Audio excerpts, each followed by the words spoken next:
first question is what's meant by understanding in sociology, and then you were asked to identify two methods that demonstrate understanding, and of course that's PO and unstructured interviews. That's all you need to say, right? And then it says here the idea is that sociology is science, which again is a very, very important concept you need to be aware of. So we gave a total mark out of 10. We didn't separate those marks. If it says, what are, you only have to do two questions. You only have to say two things. You don't have to go into detail. The hint on B, which was south. No, I want you to come south. The hint on B, which was structured and unstructured interviews, please read the whole question before you start answering it. Because the question, what was the difference between structured interviews and unstructured interviews? And people spent a long time talking about validity and reliability in the first part of that question. When in fact you were asked for it for later on in the question. So make sure you read through the whole question before you start answering the parts. Because you waste time. Alright? The question on socialization and identity was done so badly I can't believe it. I cannot believe that you did the questions on socialization and identity so badly. The question is, what is the relationship? It's no good telling me what identity is and what socialization is. You've got to make the answer. You've got to answer it. And very few people did, right? Which is a pity. The questions about the key concepts like sociological problems, social action, etc. was problematic. Now, I just want you, we'll be talking about social action soon, and I want you just to go through this mistake. Social action is not interactionism. It is not interactionism. Too many people talked about interactionism. Social action is connected to Weber and to Parsons only. Action, social action theory, is not about the process by which we come to believe in something. It's simply how do we know why people act in the way they do, and you do that through verstehen and putting yourself in the shoes of others. Be very clear. If you look at the guide, you'll see, can you be up front? You'll see that it's a social action theory, and if you're going to answer that question, you have to understand what is meant by social action. Action is any action whereby the individual ascribes meaning to that action. And too many of you talk about interactionism. It's not interactionism. Later on, you might want to say, yes, it influences social interactionists. The last question, Steve spent some time talking about it. He said you do it in 4 parts. I say, just answer the question. Make sure you answer the question. So it is a contribution. What did Marx contribute to our understanding of sociology? What did Weber contribute? How did he help us understand? Right? So again, be very clear on answering those questions. I think the top mark I gave out of 50 was 35 out of 50, but mostly they were in the 80s, 90s, because people hadn't answered the question. Now, to come why I spent some time talking about that is that, just to remind you, we mark the whole of a particular subsection A, B, and C. We don't mark separate parts, we mark the whole thing. The exam paper will be in that order. So if you go back 3 years, it won't be in that order. There is little marks on this time, there are no marks. You understand? So organize your time effectively, make sure you read through those questions.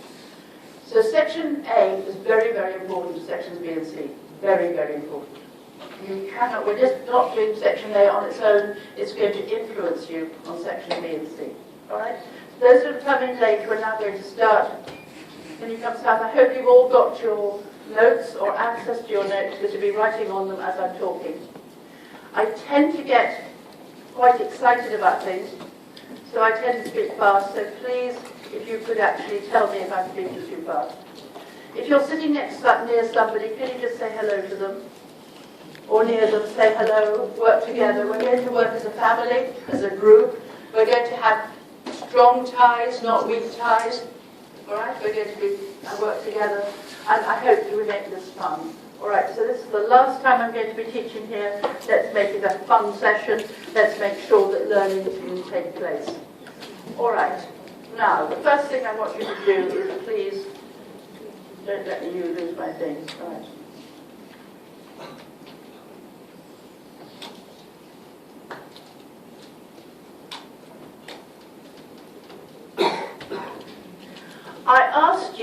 send me any questions you might have?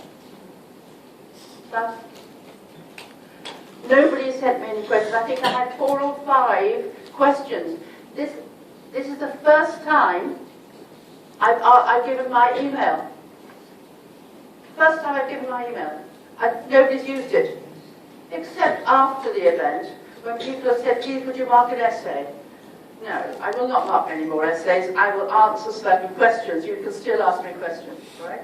If you're not sure, I said something. But it'd be quite nice to know what you found difficult. But nobody wrote to me, so I felt very unloved. I think because nobody had actually opened the paper, which is a pity. Anyway, so I've given you opportunities to ask me questions. Please, I hope you all brought the subject guide with you. Now, what are my aims? What do I want to do? What do I want to do today? The first thing I want to do is to encourage you to do your best. This is really important. I want you to do your best. The first thing, look at inputs. Letter inputs, if you're talking about organisation. Inputs. You have all been selected by SIM to do this programme, so you know you're clever enough, right? That's the first thing. Resources. Resources. You've had a lot of resources. How many of you have looked at the VLE, Virtual Learning Environment? You have. Have you listened to the interviews? Some of you have. Please, I need you to listen to the interviews. Right? So please, online, you've had some tests and things online. Please look at the Virtual Learning Environment for this year's paper. Make sure you go through it. Make sure you look at it. You've got that resource. Some of you have had Pontapa Wong, Dr. Wong. Who's had Dr. Wong? You have? You have? Some students who had Dr. Wong got over 60 in the mock exam. The first time ever we have in the mock exam marks of 60. Who's had Adrian? Now, Adrian loves power. I don't think he loves power, but he likes talking about power. And there's a bit of warning here. Students do very well with Adrian because he gets very excited about his topic. Again, I need to show you how to use what he's giving you. Can you come to the Then you've had, how many you've had Kaveri? Yes? Do you enjoy it? Yeah? She's been teaching the program for a long time. And then there's somebody else, the new one, called, has anybody got somebody else over? What? What did you have? Landu, did you enjoy it? Good, she's very excited, isn't she? She's big. I've looked at the results, I did an analysis of the results of the mock. There is absolutely no difference in the results. So in terms of inputs, I can't tell which lecturers had the best effect. It's interesting, right? So you've had your lecturers teaching you. You've had Steve Taylor teaching you. You've had me teaching you. So the raw materials, there's you who've been selected by SIM, there's us giving you the materials. The one thing that's missing is your motivation about how to study, and I'm hoping that we can make a difference here. So I want you to do your best. Now remember, I talked about social action, let's talk about interaction. You mustn't act towards us if we were dragons. We want to pass you. So if we really want to pass you, you're not PhD students, I want you to do your best given those inputs. Remember in organisation theory, inputs, outputs. Right? Pretend you're the organisation. How you're going to organise all those inputs to get the best output, which is to get a mark of over 70 in the sociology exam. Last year we had several marks over 70. We had one student not here getting an 85. It's possible to do very, very well. Very much possible. Actually, a student here got 75 in sociology and 70 in economics.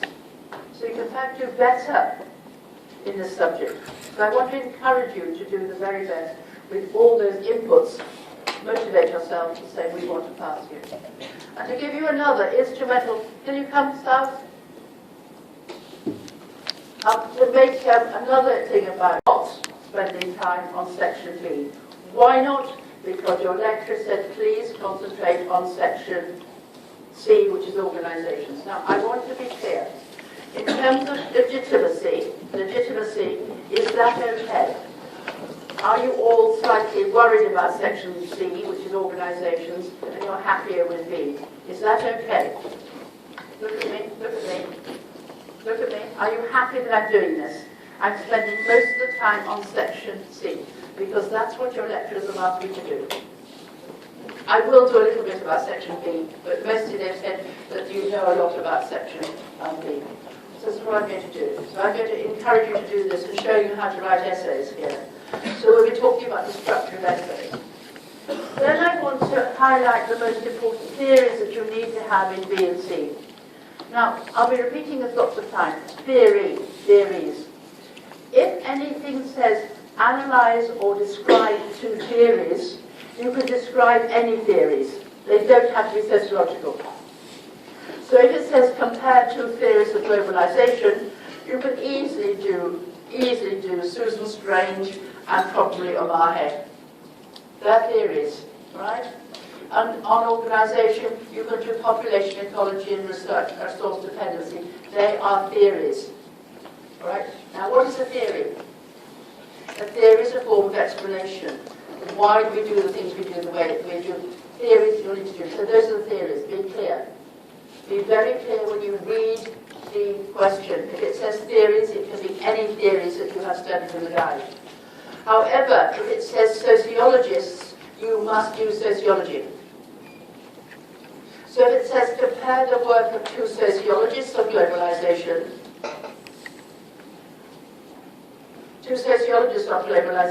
you do not do Omar Hay. You do not do Susan Strange. You do the work of sociologists. And just to repeat that, and it'll come back again. The sociologists of globalization are, who are they? Who are the sociologists you two talk about on globalization? Who? Castells, definitely. And Castells had two friends. One was Ashley Giddens and the other was Ulrich Beck. So if Castells, it says, you need to write this down, you'll forget it, all right? You'll forget it. And also you'll get bored. You must start writing. Remember, I've been in the situation that you've been in. I'm a student, I've been into 2-hour lectures. I know how boring they can get. So start writing, all right? Get involved.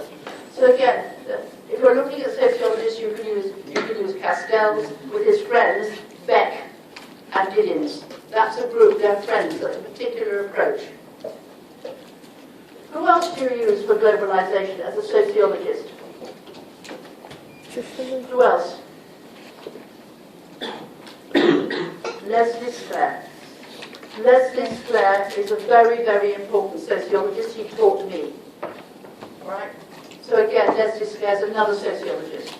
So my little hint to you is please make sure you understand the work of sociologists. The question could come up, I don't know, because I didn't set it. Compare the work of two sociologists. And if you do Omar Hay and Hurston Thompson, you cannot possibly pass. You must be able to identify the key features of these sociologists. All right? Now, in organisation, if it says compare the work of two theories, it's fine. It could be any of those theories that we will talk about. But if it says why are sociologists interested in the topic, you need to know what sociologists are interested in. Then you can answer it. So the very, very clear thing is what do we mean? Which theories are you going to use? Now, I hope Steve did this with you, and I'm just going to remind you. We have made some silly mistakes. In section A, we say, choose one of the sociologists below and show their contribution to sociology. Yes? Within that list, we often put marks. That's absolutely acceptable because we've asked you to do it. We cannot say you can't use it because he's not a sociologist because we've defined him as such. All right, that's our fault, all right? It's really, we shouldn't have done that. So again, yes, if it's there, you use it. However, please never say Marx was a sociologist. No. You understand? Don't say he's a sociologist. Use the word social critic if you want to use anything, but don't say Marx is a sociologist. But in section section A, if we ask you to say what his contribution is to sociology, you could certainly use it as an example. Understand? So but never say Marx is a sociologist. And never say Marx was a Marxist. Madness. And I've had 4 or 5 people saying Marx was a Marxist. Marx said, actually, je ne suis pas Marxiste, I am not a Marxist. He went against his theories later on in his life, all right? So never say, I'm a Marxist, a Marxist. Yeah? Do you understand? It's like saying Rosie Gosling is Rosie Gosling. It's not the nonsense. So don't do that. The other thing is about labelling theories, particularly in globalization. Keep away from the skeptics, hyperglobalists, transformationalists. You don't have to label everybody. So people say to me, but is so-and-so a transformationist, or is he a skeptic? It doesn't matter, except when they can be labeled skeptics or hyperglobalists. Let's take the first one that's proof that can certainly be called the skeptical approach, which is Huston Thompson, right? They call themselves skeptics. But don't try everybody, say, look, who are the skeptics? They are skeptical of the fact that globalization has occurred, but don't label everybody else. The only one I would say that you could label as a hyperglobalist, big time, is O'Mahe. Right? Otherwise, don't label them. It's not necessary. Except, Leslie Sklair is a transformationalist. But not because he says globalization is happening or not. It's a description of what he says is occurring. He says global capitalism has transformed. That's why he's a transformationalist, not because he comes in between. So be very careful of labeling people. Right? If you don't know what they are, don't label them. Alright? Just to repeat, if it says compare the work of 2 sociologists, you must have the sociologist's work to compare. If it says any 2 theories, it doesn't matter, you can use any theories in the guide. And particularly in organisation. Is that a clear statement? You're clear when you're asking questions. Alright. I'm also in section C going to highlight important concepts, and we're going to go through those concepts in section C. Alright. To demonstrate that in order to get a pass, you must answer the question directly. I know Steve spent some time doing this, and we're going to do a marking exercise later on, but you must answer the question directly. You cannot pass unless you do. So again, if it asks you to compare, you mustn't, for example in organisation theory, you mustn't say, well this is a resource dependency theory, and this is population ecology. You will not pass. If it says compare the fact that the nation state is on its last legs, and don't mention the nation state at all, except in passing, you will not pass. You must answer the question directly. It is not difficult to answer the question directly. Order your material to answer it. I know you've got the material, look at all the inputs, but you must answer the question directly. All right. I'll demonstrate how paragraphs are going to be constructed. Now, I'll start this now with continue. A paragraph is not a page and a half long. A paragraph is not a page long, but a paragraph is not 2 lines long. Paragraphs have 3 parts. A statement you want to make, an explanation, examples. And the way to do that is to read globalization, the globalization chapters. Simon Dickerson writes that. A statement, a fact that you want to tell the examiner you know. What does it mean? And give examples. So paragraphs are about half a page long in 3 parts. Right? And I've been showing you how to do that. And I'm going to be giving you some topic sentences for organisation theory. Right, to show you what I mean. Now, of course, therefore, examples are important. You'll have local examples in order to do so. All right, the difference between description and explanation. Did Steve do this with you? Description and explanation? No? No. If he says describe 2 theories, you could describe them in terms of what they say, and then you can say something about how they explain something. But if it says explain the process of globalization, you have to explain the causes of it. description and explanation. So, for example, so a question might be describe and explain. Describe and explain the theories. You must do both. If it's describe or outline, yes, of course you can explain how, but really it is outline the main characteristics. But description, and most students at SIM simply describe, they do not explain. So, for example, if they're explaining the work of Leslie Sclair, they simply say what he says. They don't explain why he says it. Why does Leslie Sclair think globalization has happened? Because capitalism has transformed. Why has capitalism transformed? How has it transformed? That's explanation. So you need to have the difference between description and explanation. And again, you have to bear out commands. So I'm going to go through some essay structures in organisation and globalisation. All right, that's what I intend to do. Now, we're going to start working now on my notes I've given you. Right, now, the first point I made in my notes, you've all got them in front of you. They're in slightly different order, slightly different format, but they're mostly covering the notes, all right? Now, let's look at this. Your lecturers have come to me and said, why are you setting notes work on sociology and organisation theory? And I said, excuse me, would you like to read the first chapter, the beginning of the chapter on organisation theory, which it says absolutely clearly you need the work of Marx and Weber. Now, we're not going to go over the work of Marx and Weber because it is in chapter 4. But I'm now going to show you why it's important. All right? So in clear, I'm going to show you the importance of Marx and Weber to organizations. We're doing organization theory now. Now let's look at the first one, Marxism. You all should be quite happy with Marxism. I want to give you some little hints about Marxism. Please, it talks about more than capitalism. It's not just capitalism, it's the whole technological, historical determinism of his theory. So let's think. In the environment.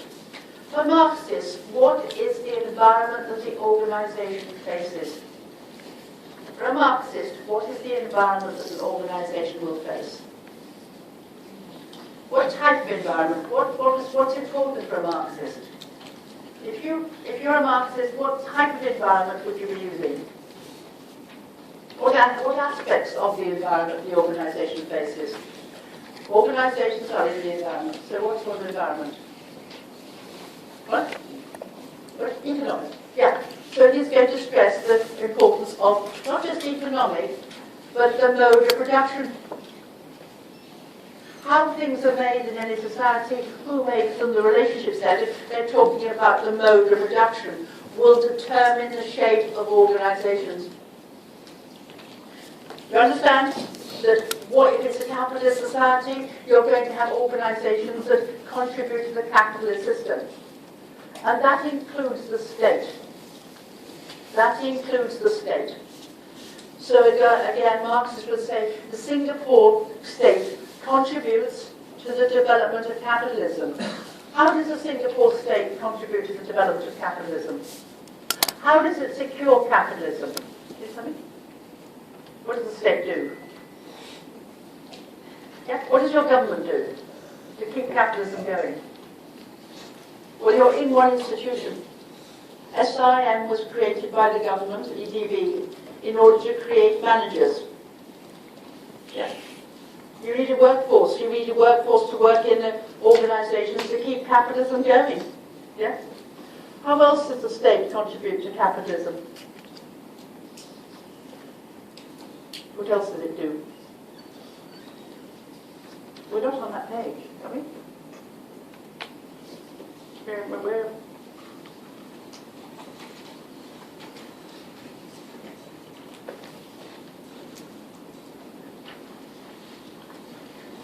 Right, make sure you're on the right page. What else does the government do to keep capitalism going?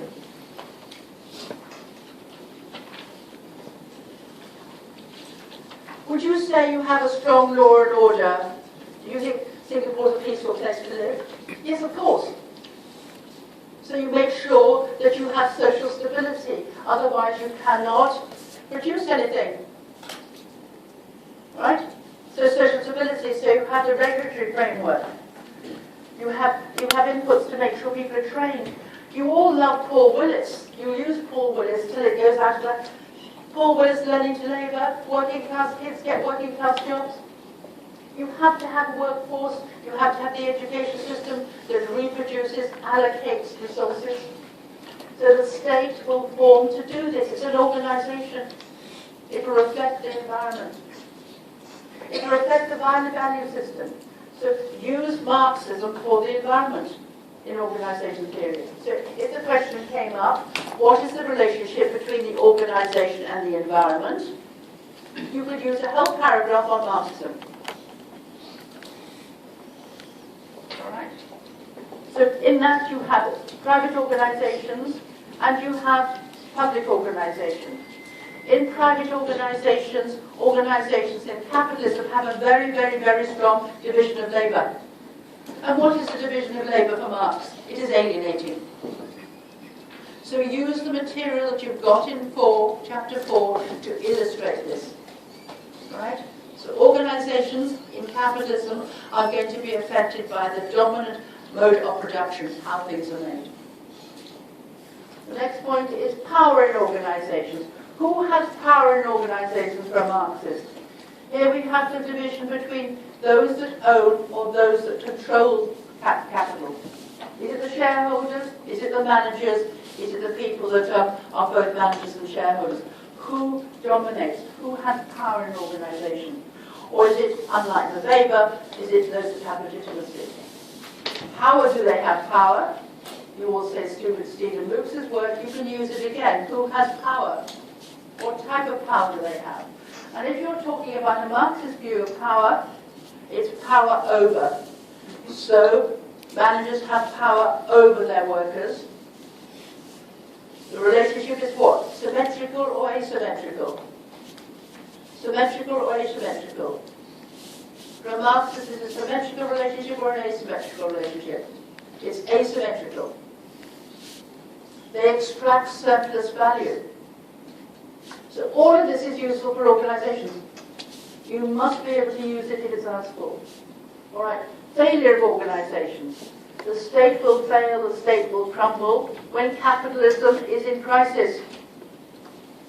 So, for example, your Prime Minister has just given another interview.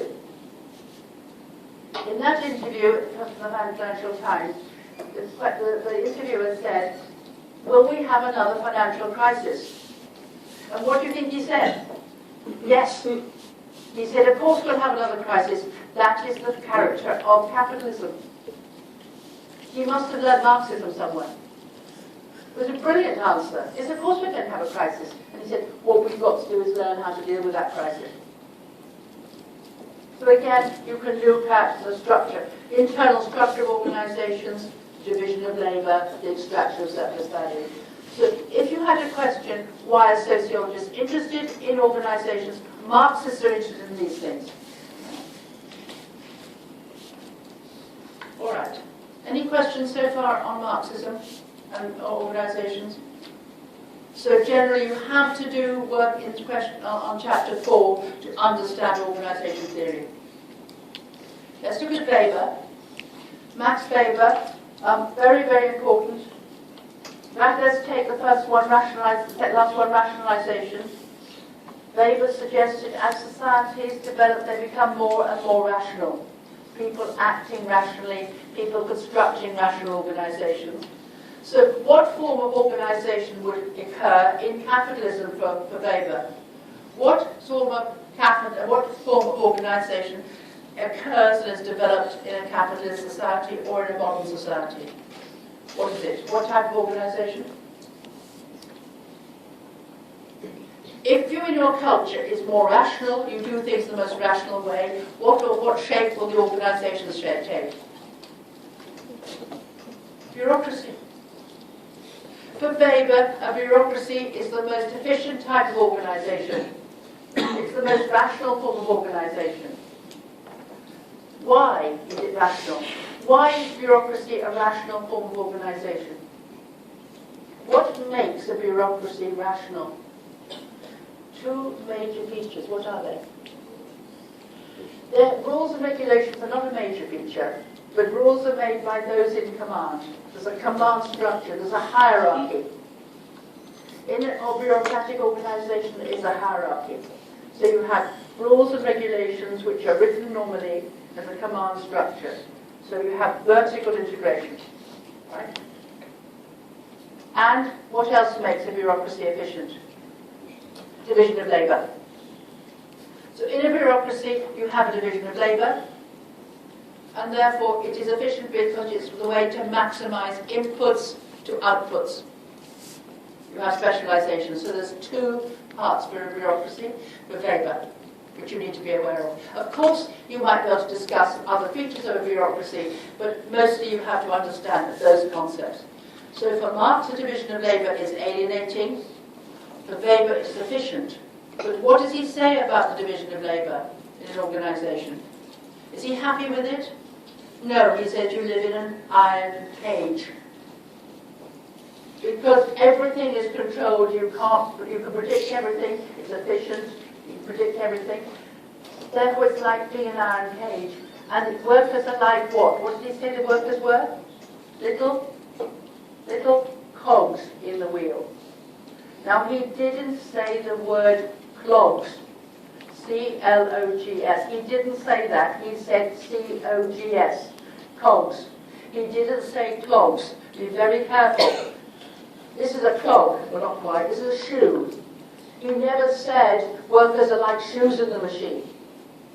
Never. He said they were like cogs. And about 4 of you said little cogs in the machine. But let me use that as an example.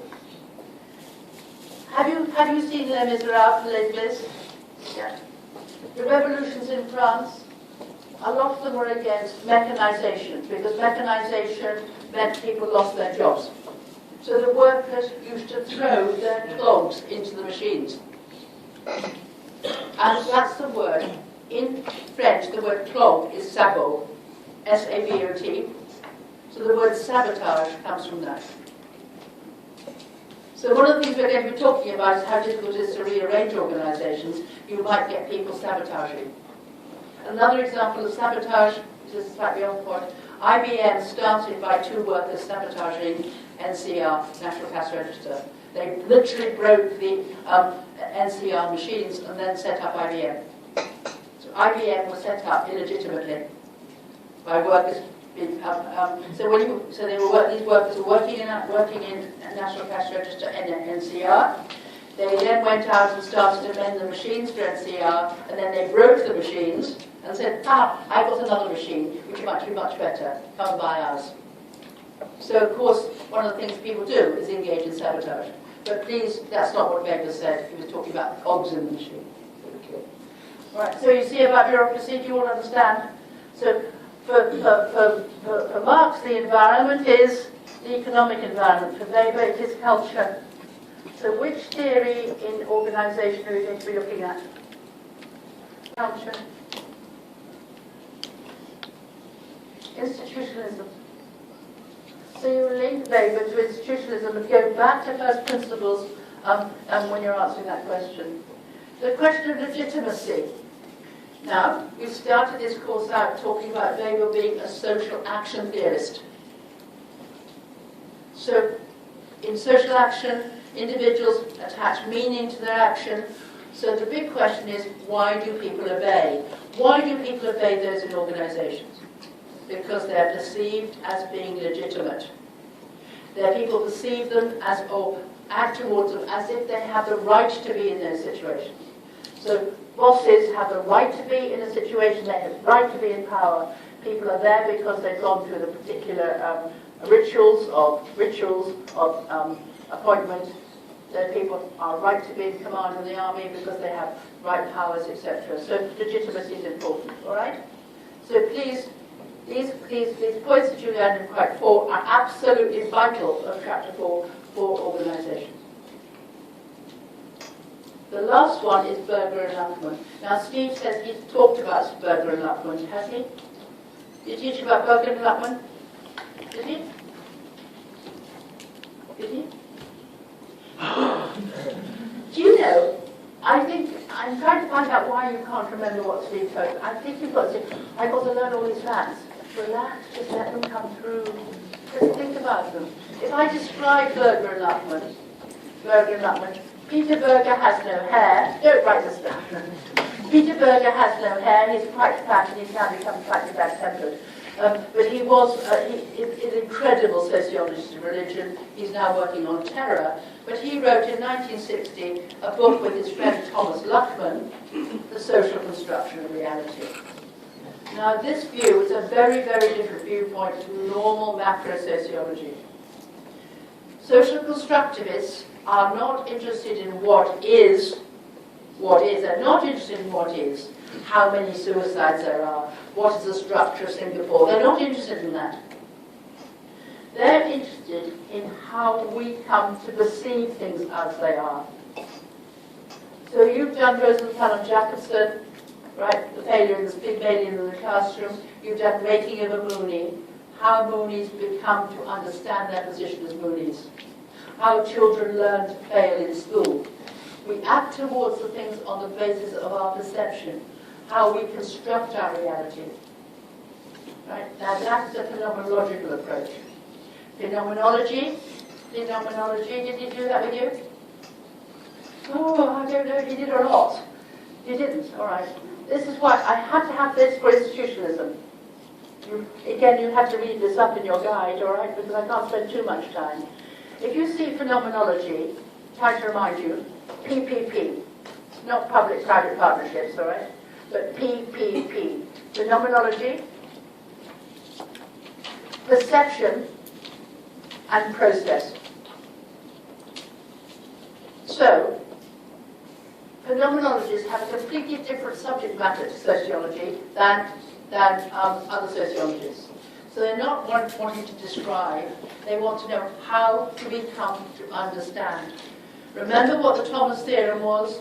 People act towards things as if they are real. We act towards things as if they are real. We act towards things as if they are real. And just watch me very clearly. What did you do? You didn't move. Why not? Why didn't you move? I was going to hit you. You believed that I wasn't going to hit you. Do you understand? He believed, he acted towards me as if I wasn't. And yet, on all intents and purposes, I had my fist out here. Do you understand? So again, this is important. So in organizations, people will behave in organizations as if they think they're real. So you're going to be talking about Berger and Luckman in organization theory. And that is all in your chapter 4. So what I'm trying to show to you, please don't miss out on the theories of chapter 4 to illustrate your answers in organization theory. Next one. I want to be clear. So many of you answered the question on organization, but they didn't answer it. They answered the question on power. Please do not answer the power question in the syllabus. Please do not answer the power question. You haven't got enough material. And when I looked at the answers, I found very interestingly, you're comparing two theories of organization under power. You haven't got enough. Please don't use power. Well, I only answer the question on organization. All right. Now, just to go back, what theories must you have for organization? I've shown you how you have to have the theories from chapter 4 to illustrate, to give the background. But if you're having the key theories in the guide, there's institutionalism with its roots in the social construction of reality and also in Weber, you need to do that. Institutionalism, it's a nice one to do. The dominant mode is culture. You need to do resource dependency. Again, it's really not a sociological model, it's a much more economic model. Game theoretical in some senses. Population ecology is not a sociological model. But if you ask to compare two theories, you compare these theories. You won't have enough on sociology to compare. These are the theories you compare, but you need to look at the relationships between existing sociology. Now, in brackets I put interpretivism. It's very useful, that interpretivism, but you're never going to be able to use it as a theory to compare. You haven't got enough. Can you come south? Come to the front. All right. So again, it's important. But what my point about this class, and I'm going to spend time doing it, is showing you how to make sure you can actually outline what are the key principles of these theories. All right. What else do you need? You need Castell's work on network society. Chapter 5 is all about Castell's. His book is called what? What is Castell's book called? Come on. What's Castell's book called? The Network Society. Right? IDC. And what's he meant to call it? He didn't want to call it Network Society at all. He had to call it Network Society. Do you know why? Because his publisher says, please do not call it Flows, which he wanted to call it. He wanted to call the book Flows. And the publisher said, don't, because they'll categorize it under physics. So we had to change the title according to that. That's just some background for you, all right? Castell's work, Network Society. So in population ecology and institutionalism, you'll have lots of idea of networks. You could compare Castell's works. Castell says the new information age has given rise to network society. How society is organized. What organizations are going to be? They're not big organizations, they're networks. So you use Castell's here. Right, so you use Castell's here. Now Foucault, if you don't understand Foucault, don't spend too much time on him, right? If you really don't understand, forget it.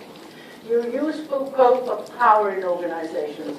You use Foucault to say, why do people obey? But don't worry too much about it, all right? Use it if you can. It's quite complicated, but don't worry too much about it, all right? There won't be a question on describe Foucault, I promise you. It's too specific.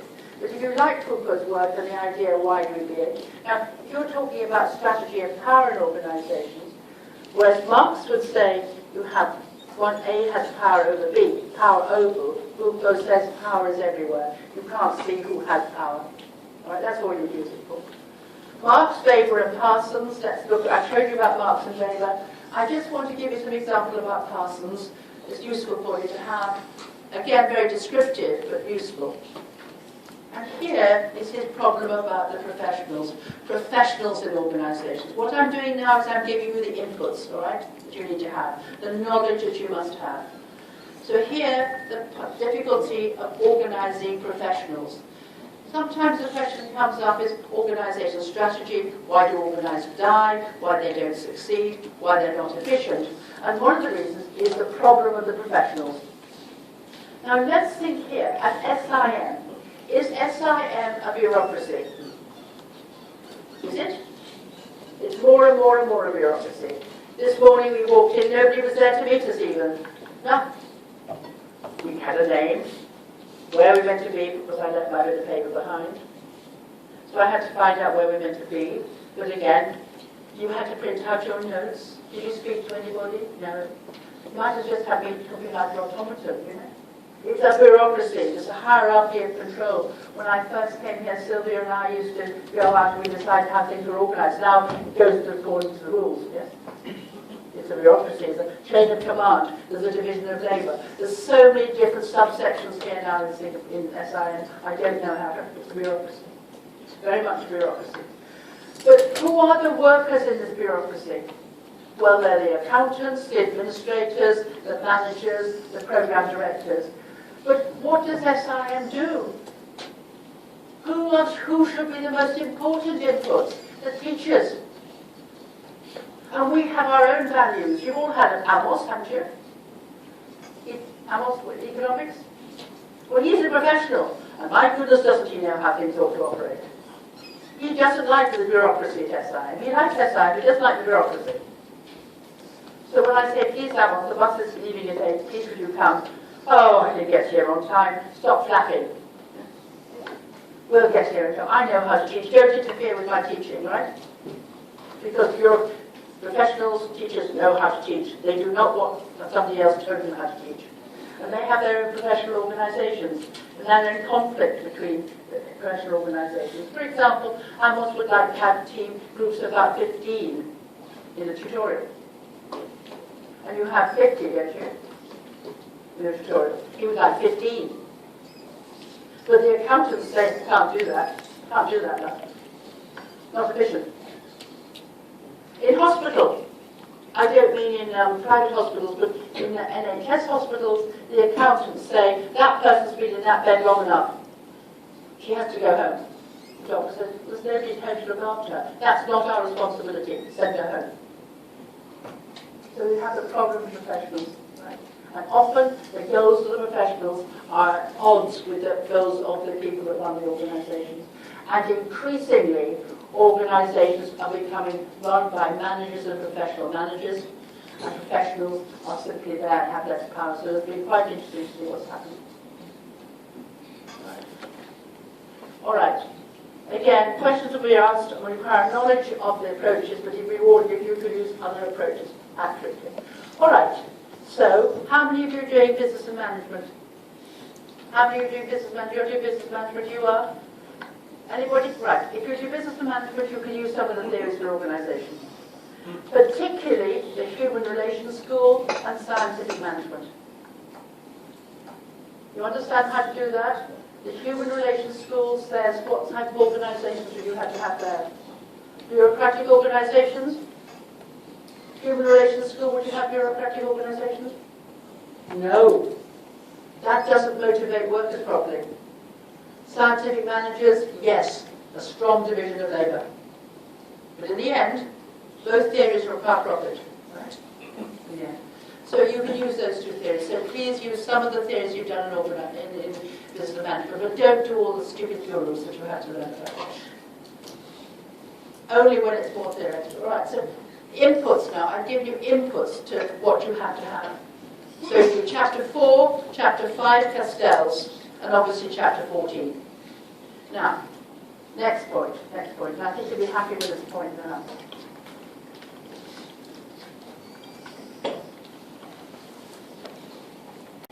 At this stage, it is far too late to read Scott and Davis. Very few people have read them. How many of you read this book, textbook? Very few people have read it. It is now too late. Concentrate on the subject guide, which is based on Scott and Davis, all right? Use the subject guide now. You've only got 3 weeks, 4 weeks before the exams. Concentrate on those chapters in the subject guide and the notes that I'm giving you and discussing with you. Don't go back to Scott and Davis. It is far too late. However, to get some good examples, look at the chapters in Giddens or McJonas and Plummer. Right. Does that make you happy? Please don't go back to Scott and Davis. It's too late. I don't mean too late negatively. I mean, you've done it already or haven't done it already. Make sure you do it. All right. Now, let's make sure the idea of answering the questions. How to answer the questions on organisation and in globalisation.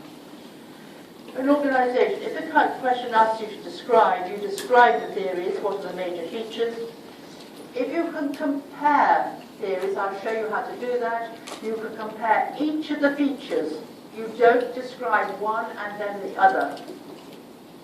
What is the contribution of the sociologists in section A and this? What is the contribution of sociologists? How have they helped us understand organisation? What is the contribution?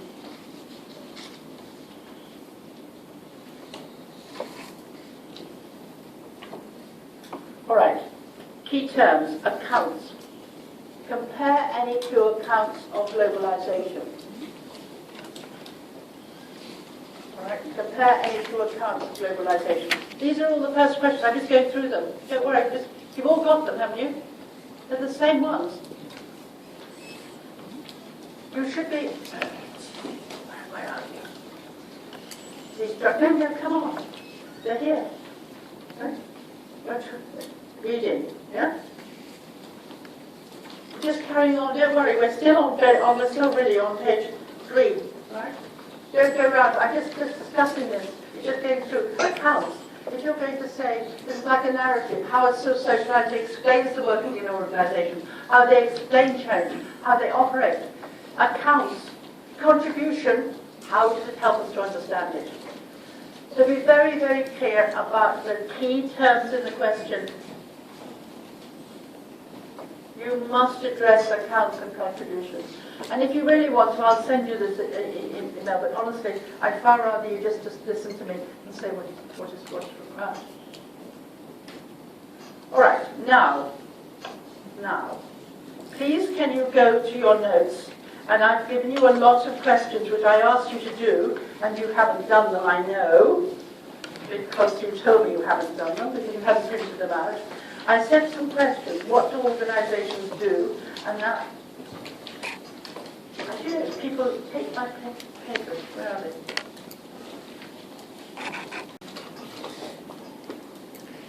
I've got my papers somewhere and lost them. Is that funny? You see it, this organization now. Okay. No. First question I said, what are organizations? Where is it? I'm really sorry, I've got them all here somewhere.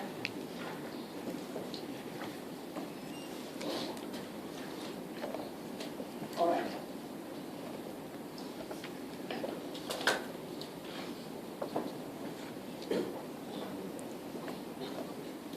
All right. Now, please can you discuss with each other and do set question A. What do organizations do? Now, some of you might have had time to prepare before. I want you to answer that question. What do organizations do? Don't worry about the second bit until we've done it, all right? Let's just do what do organizations do. Now, just think through. Don't look it up. Just think through things. What do organizations do?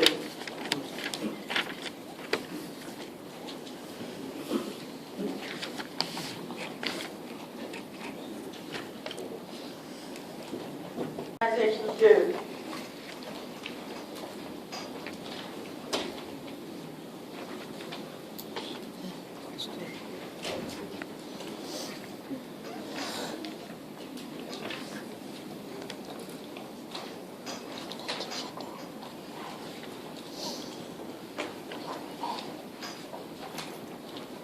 We talk to each other.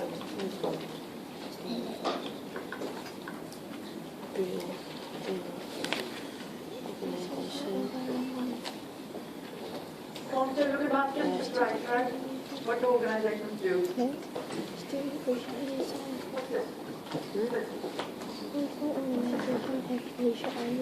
this? Don't do this, right? Don't you go back to those notes. There's notes there to help you. I want to show you. What do organizations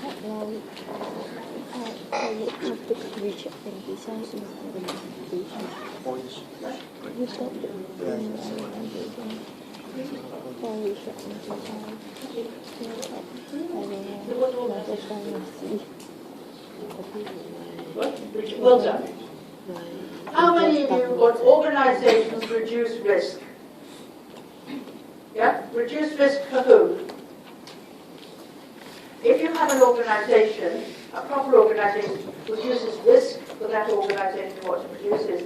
But so who else reduces risk? The state reduces risk, all right? So who do you talk about that? How can you link that to theorists you know? Ulrich Beck. Ulrich Beck, the risk society, organizations reduce risk. What function in an organization reduces risk? Which is the most important group to reduce risk in an organization? In bureaucracies, you've got less risk, or in fact you could have, because you could have risk for people get fed up. But in the bureaucracy, which department is responsible for reducing risk? Excuse me. What about accounting? Audit? Yeah? Audit departments are very important to reduce risk because they check out this checklist, auditing, right? So, all right, organisations are set up to reduce risk. So you'll have a structure within that organisation to reduce risk. Right? And if society is becoming riskier, what did Rebecca say? As society, the perception of risk gets stronger, there's a demand to reduce that risk. So here, SIM is always being audited to see if they've got any risk, and the bigger they are, the more auditing and the more money the auditors make, right? So what did you do? What else? What else did they do?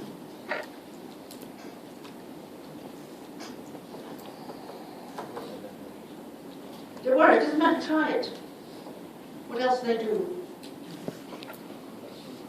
All right, that's right. Organisations are structured in order to produce efficient outputs, right? You could say some organisations are structured to produce outputs. Now, population ecology and institutionalism is very, very important about that. That's what they want to be. They're to make efficiency, favour, efficiency. Marx? No, to keep capitalism going, right? But for institutionalism, it's not efficiency, it's making sure they're legitimate. Right? So, what else do they do? All right, they make profits. Not all organisations make profits. Private organisations make profits, but they've got some organisations are not for profit. Do governments make profit? No, right? So again, some organisations are there for profit maximisation or to maximise shareholder value. It depends on the goals of the organisation. What have you got? What else do they do? Come on, what do organisations do? Now, if I just go through two things. When I first showed you, I said the difference between substantive definitions, what organisations do or are, or how they function. So for a Marxist would be how organisations function to keep capitalism going. Right? How do they function? What do they do? They function to reduce risk. That's a functional definition. What organisations are would be the organisations are sometimes organised on bureaucracy, or they have specific definitions. What did you say? What did you have? What organisations do? Right, brilliant. An organisation is there to achieve collective goals, right? Are organisations collective? Sometimes they're not, assuming they achieve the goals. So inputs, outputs, efficiency, right? What else have you got? Okay, coordination, I heard that, coordination, right? Organisations function to reduce coordination. What type of organisations create coordination? So again, you need to be aware of what organisations do. Now let's just go back and I'll give you some answers to that.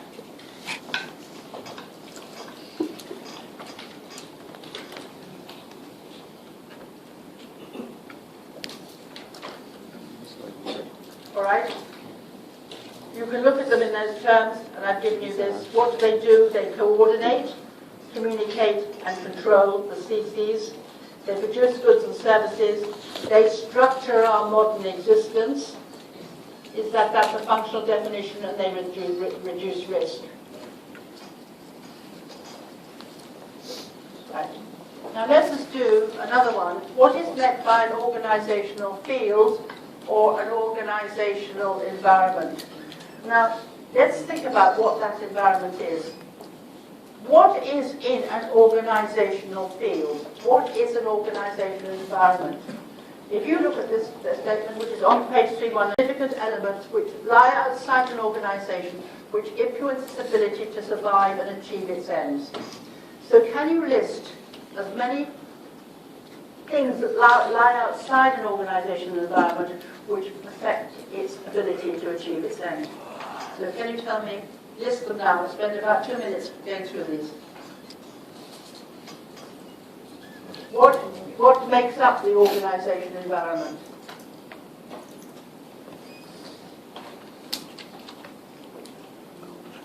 What makes up an organisation's environment?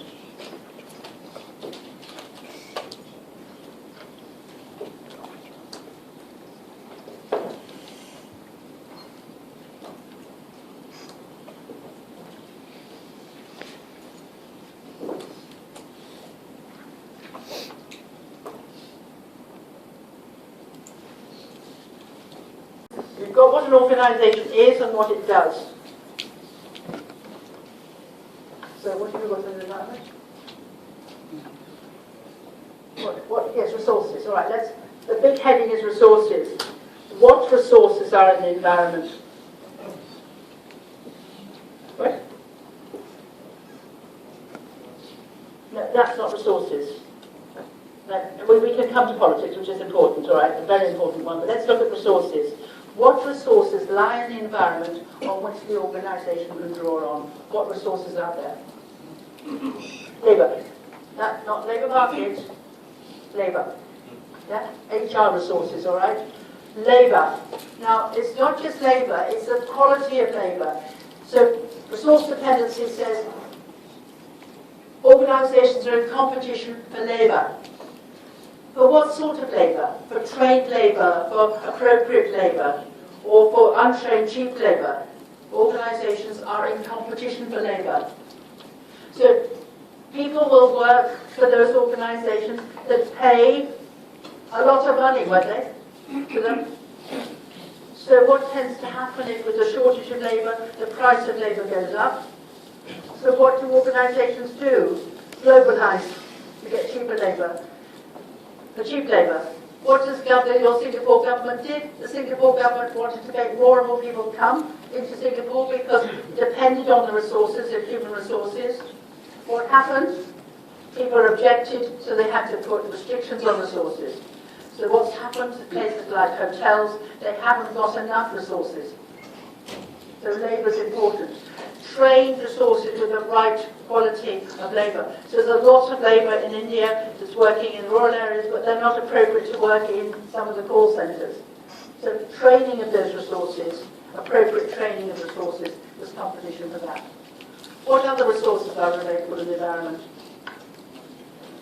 What? Capital. Finance. Capital. So capital resources are vital. Are there resources available in the environment to do the jobs they need to do? It depends on capital. And in risky times, capital is very short supply. The financial crisis caused a massive problem. Banks refused to lend. They've got their fingers burnt. So there was no available of capital.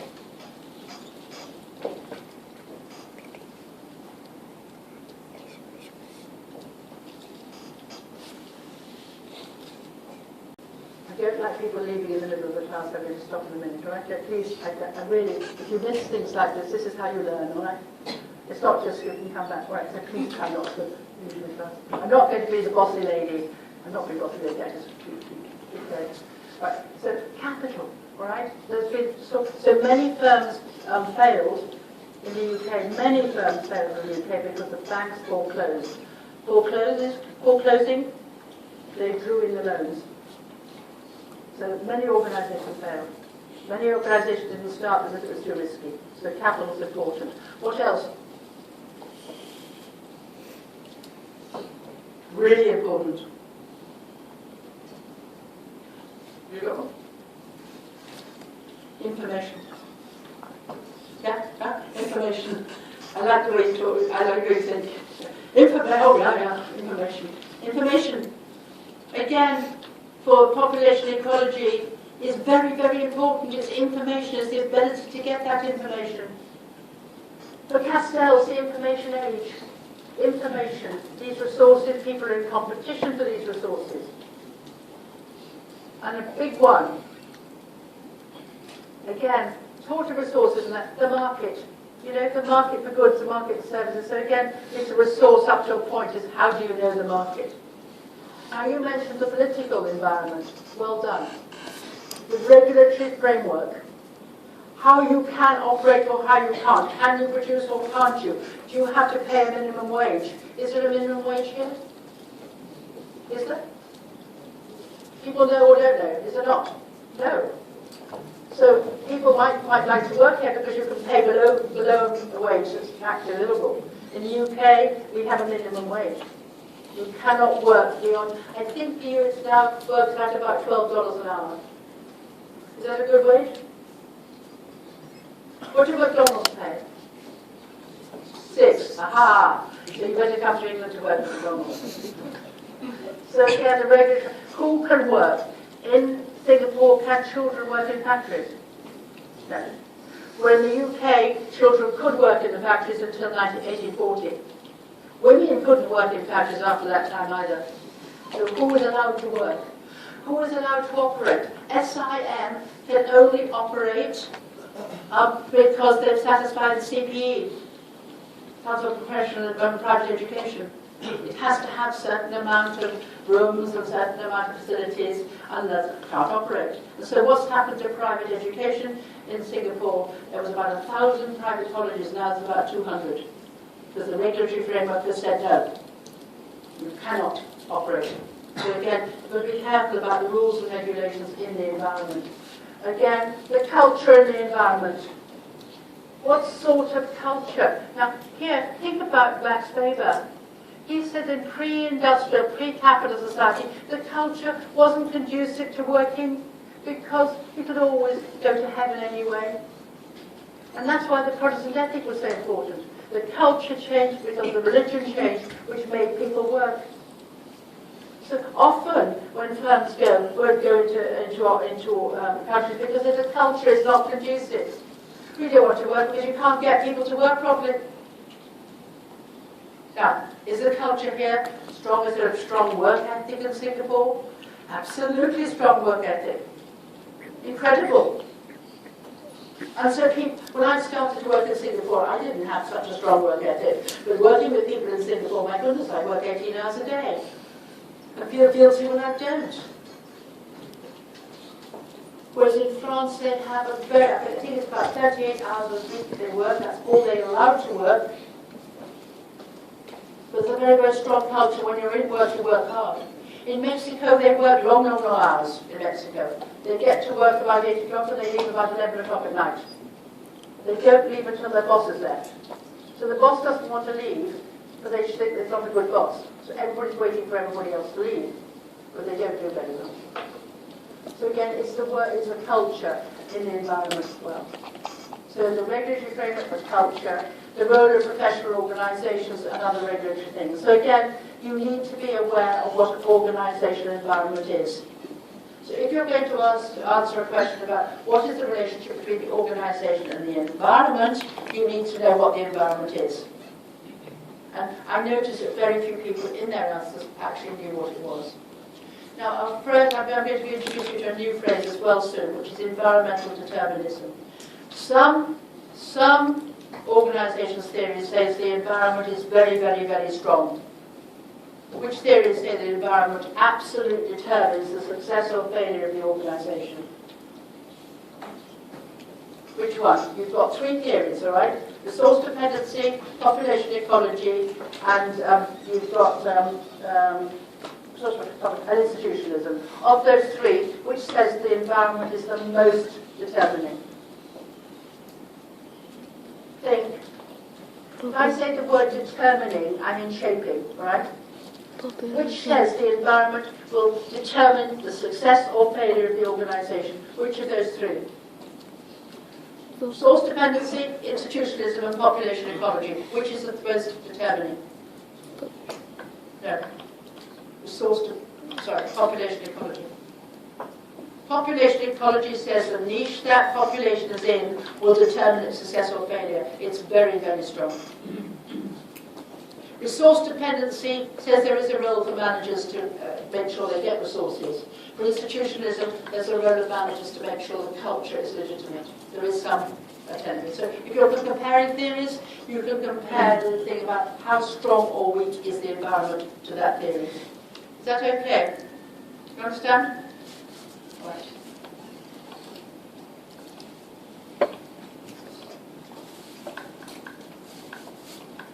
We will break in 10 minutes, all right? We'll break in 10 minutes. All right, let's do D. What are some institutions or factors that an organisation faces in the environment? Let's just go through that. I will go through that with you now. Obviously, the regulatory framework. Is the regulatory framework going to change? And in Singapore, the regulatory framework has changed. Often because of demands from the citizens, often because of competition. Has the regulatory framework changed? Have we got a free market? Who is actually controlling, for example, the Soviet Union? The Soviet Union, you couldn't have a private company. It changed. Became a capitalist society. In China, China has changed dramatically in the last 30 years. So the regulatory environment has changed. You have a command economy or a free market economy. In Cuba, the only things that you're allowed to have private enterprise for is running restaurants. Everything else is controlled by the government. The organisation will face lack of information, control over information, how to do things.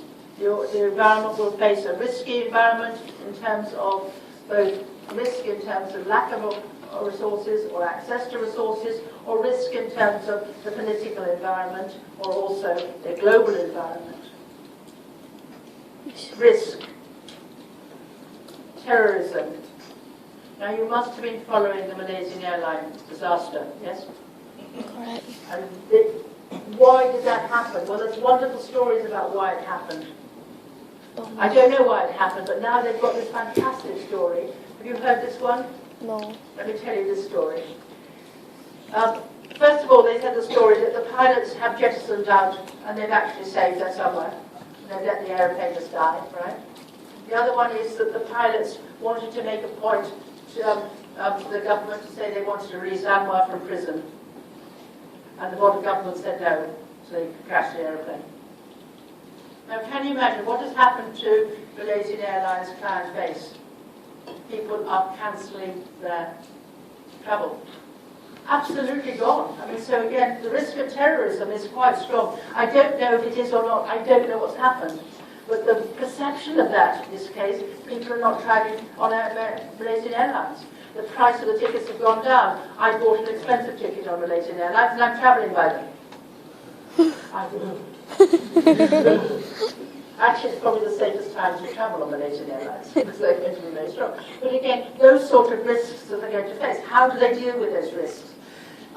Biological risks, you know, the bird flu.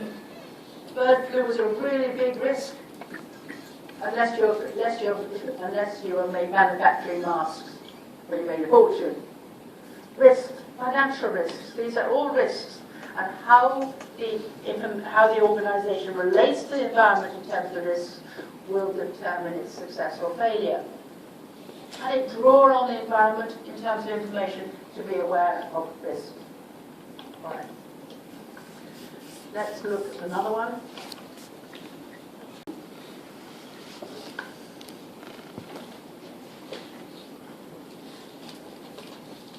Let's look at E.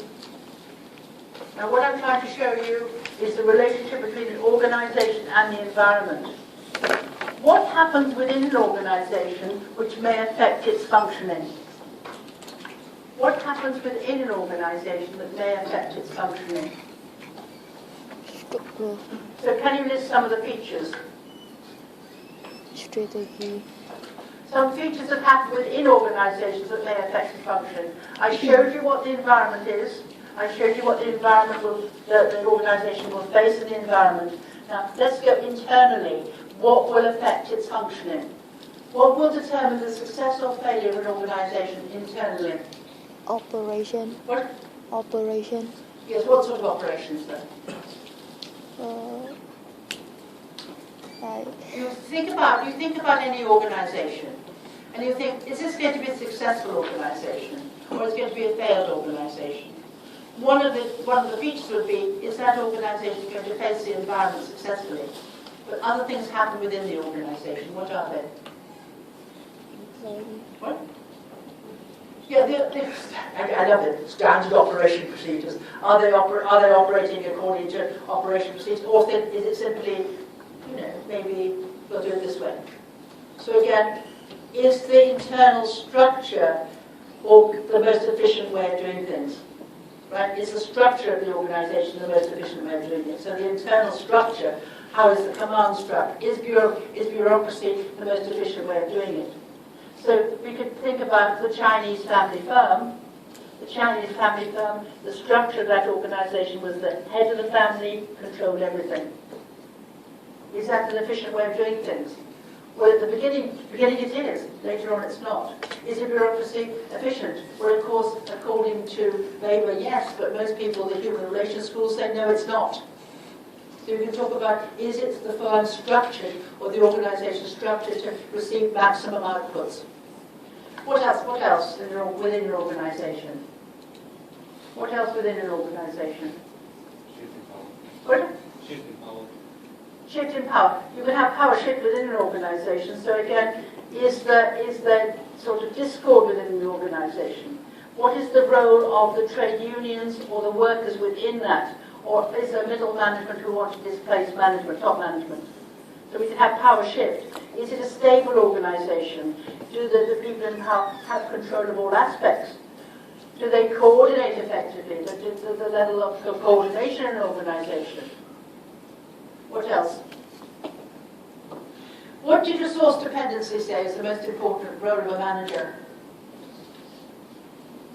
The ability of the manager to get resources from the environment. Right? So again, how does the organisation get resources from the environment? Have they got, let's look at the opposite. Have they got trained workers? Have they got finance? Is the organisational culture correct? So again, what do you have? You have away days. What to do to make sure that everybody in the organisation works towards the common goal? Because individuals in an organisation want to maximise their utility, they want to maximise their reward, but that's very bad for the organisation. Right? Understand? So again, you have to have the organisational culture. So within an organisation, you have all these features.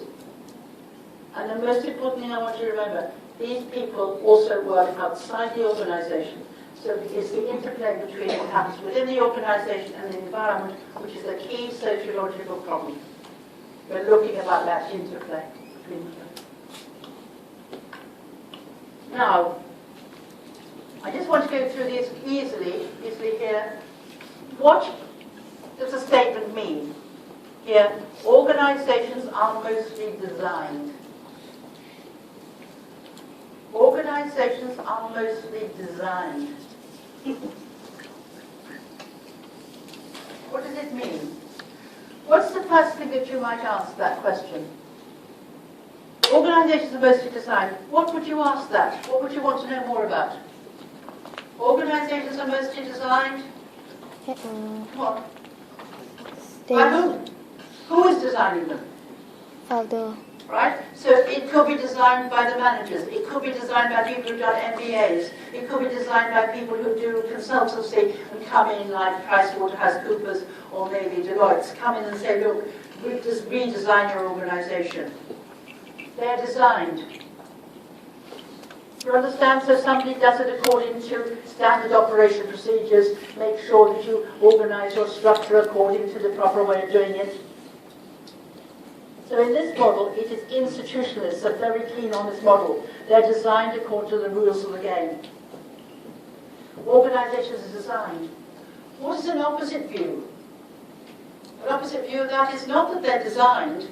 Organisations are constructed or structured according to some sort of system. They just happen. It's a much more, it leaves the individual. It's a bit like Parsons puppets, you know? Organisations just somehow emerge in this form. Are organisation formats simply designed to make sure that they're most efficient, or do they simply emerge? Are they structured about the environment? Is the environment totally determining? Or does the people work in the environment, in the organisation, have some control? So your population ecologists will say the organisations are structured by the environment. Resource dependency would suggest that organisations are dependent on the resources. Institutionalists say they are constructed in terms of the culture. So these people cannot do anything else because they've got to conform to the existing rules of the game. So again, you need to think about it in those terms. All right. Organisation structure. What do we mean by organisation structure? So can you list now the different forms of organisation structures? Could you say, are they designed? Do we design this particular structure, or do they somehow come into being in the structure? So what are different structures of organizations? Let's list how many we can get. Very quickly, just list different structures for me. Because when we say the organization is determining, it will determine the structure of the organization. What are different structures?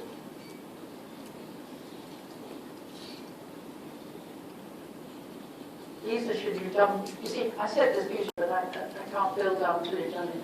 What are different structures? All right, give me one structure.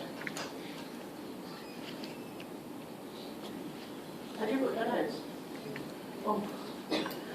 I can't structure this class for somebody who hasn't got notes. Give me a structure. A hierarchical structure, yes, maybe a bureaucratic structure, all right? What's tend to happen to organizations? They become less hierarchical.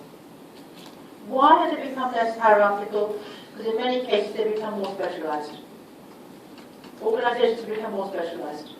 So whereas Rupert Murdoch still has a hierarchical organization, he has the plantations that makes the trees, that makes the pulp mills, which makes the newsprint manufacture, which makes the newsprint, which produces the journalists that sell newspapers.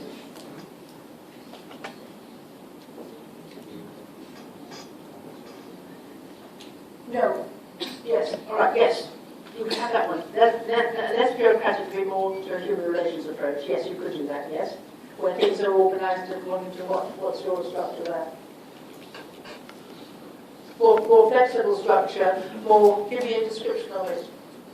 Human relations is more organic, right? A more organic structure. So we tend to move that because the culture. The dominant culture is that people are not motivated only by money. So you can say it's moved there, but you can also say it's no longer hierarchical because they're not doing all these different things. They're doing just one or two things. They're specializing in that. What other structures are there? Any other structures you've got? Yeah. What? A cloud. Yeah, all right. Cloud, which is another word for virtual structures, yes? Virtual structures, virtual organizations. Give me examples of virtual organizations. Facebook, isn't it? I mean, Facebook's got a working of the organization, all of us talking to each other on Facebook, right? It's an organization, right? What did Castell say? He talks about network structures, flat structures. So again, we want to know why organizations change in structure. So when you're comparing theories, you can compare them how they said the structures change. So for institutionalism, the structures will change if the culture was changing.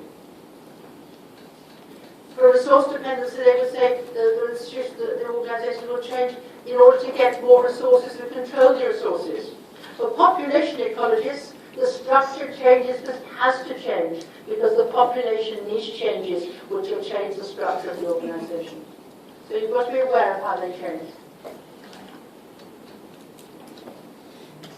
Right, let's just finish this list because I want to go through it because I think that having got this will help you to illustrate your essay.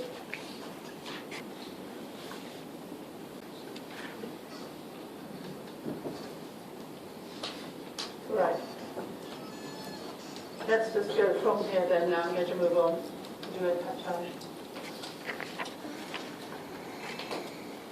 Right.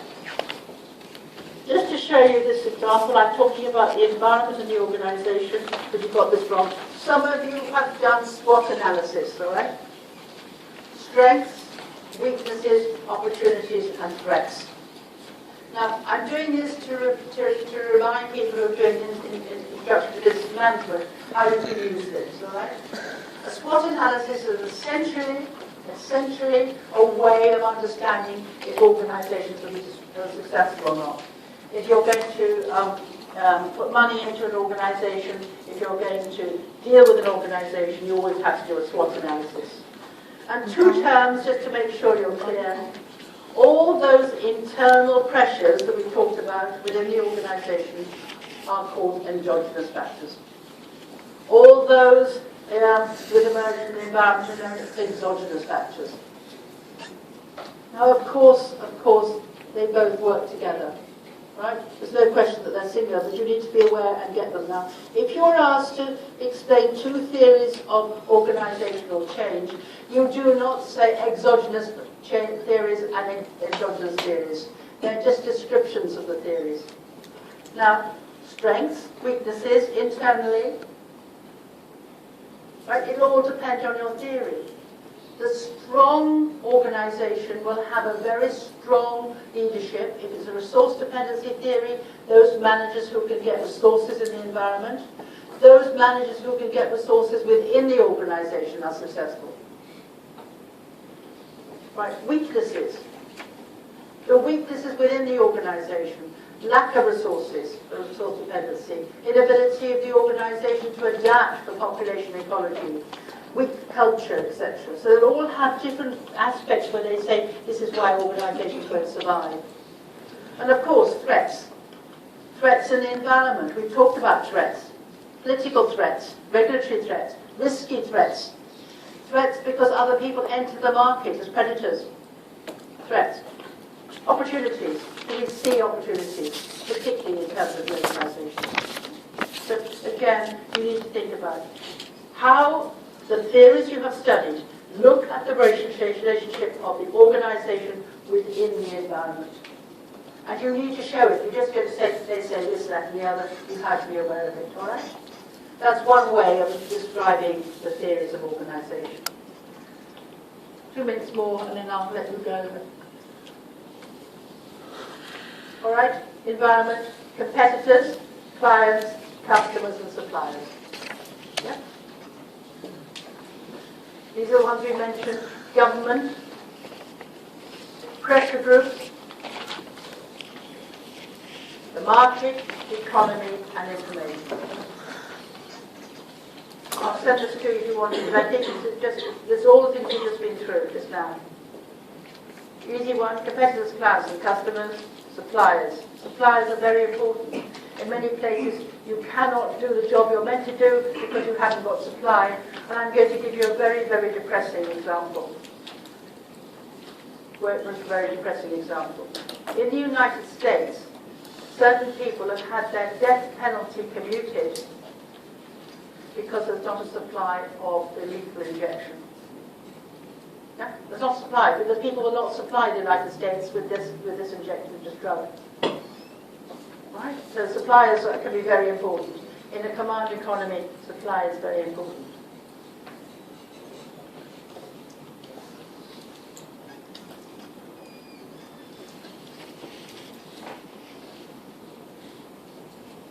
All right. Foucault, just to come back to the questions, remember what I'm going is going through all the elements that people find difficult. Foucault, don't worry too much about Foucault. Just realize that organizations now are not structured like the panopticon, where you can see the beginning, middle of a firm, the people in charge can see everything that's going around. Right? Physical, absolutely physical, like prisons and mental institutions. Now people obey because they just feel they're constrained by the organization.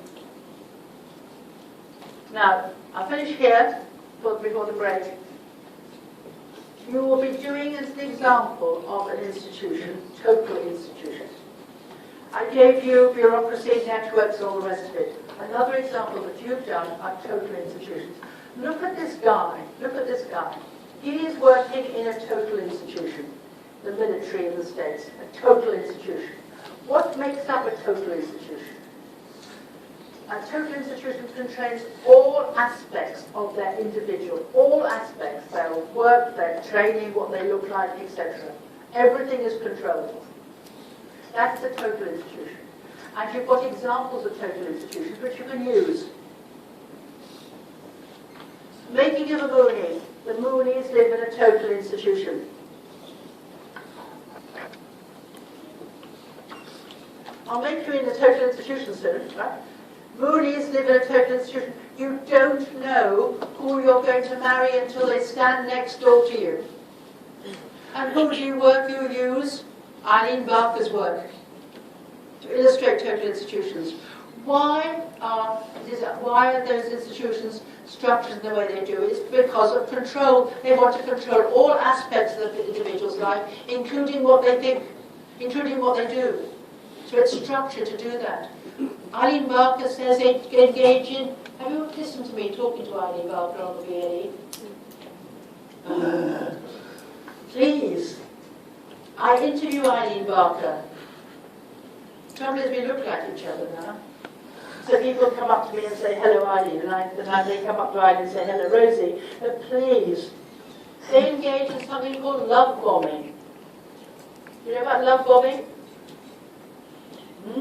When you come into an institution, particularly into the Moonies, they give you so much attention. You're wonderful, you're lovely, you're so fantastic. Oh, we do love having you. Yeah. So when the people come into the institution, they feel, oh, this is a place I want to be.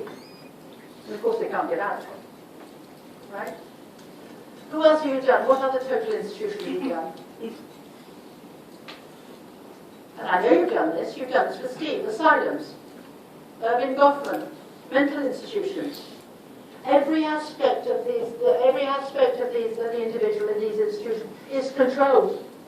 And only when they say they're mental can they be let out.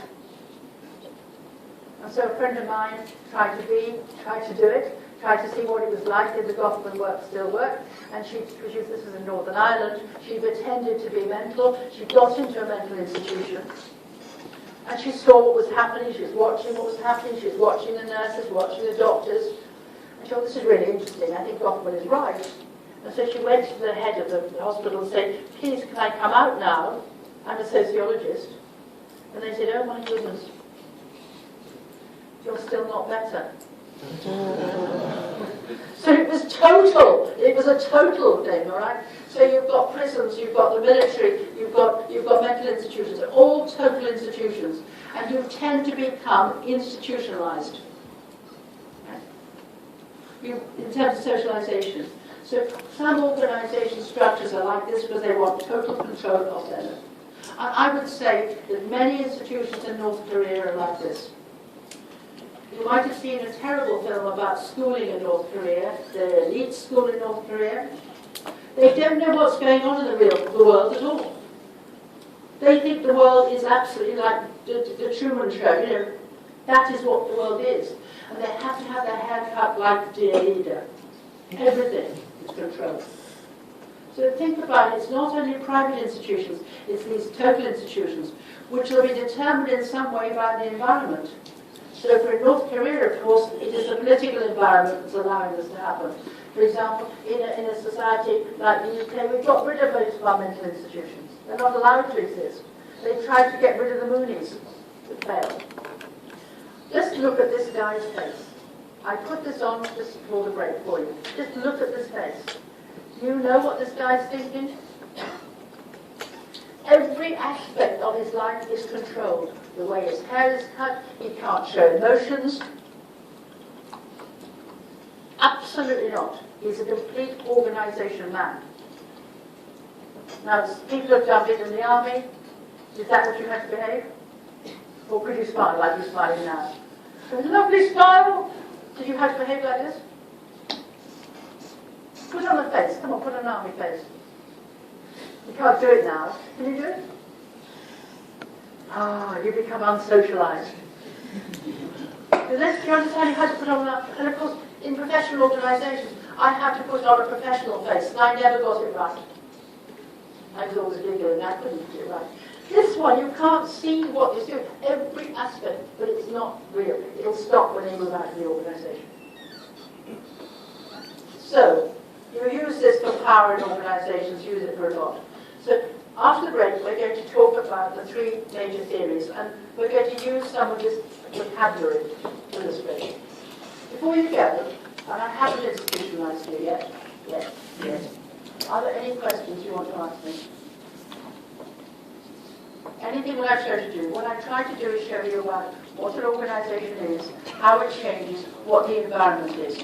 Because if you don't understand that, you cannot understand the theories. And then we're going to show you how to answer the question. Remember, I'm not giving you anything new. There's nothing new here. Your lecturer said, please do not give them anything new. So it happens. This is all in your guide. Any questions? All right.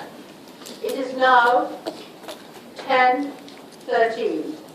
Will you please come back at 10:25? Would you? Promise me? You know it makes sense. Would you come back with two approaches? Or you might be able to give a sort of nice statement about a quotation for a population ecologist or resource dependency theorist to say, this is the type of thing we're going to debate. Introduce, locate the debate. Then you must indicate the problem concepts in the question. For example, in organisations, I'm going to be taking organisations both private and public, not just organisations. If you're talking about theories, I'm going to introduce these theories. Make sure you operationalise the concepts you're going to use that are mentioned in the question. So, for example, modern society. For globalisation, modern society, you're really going to take contemporary society.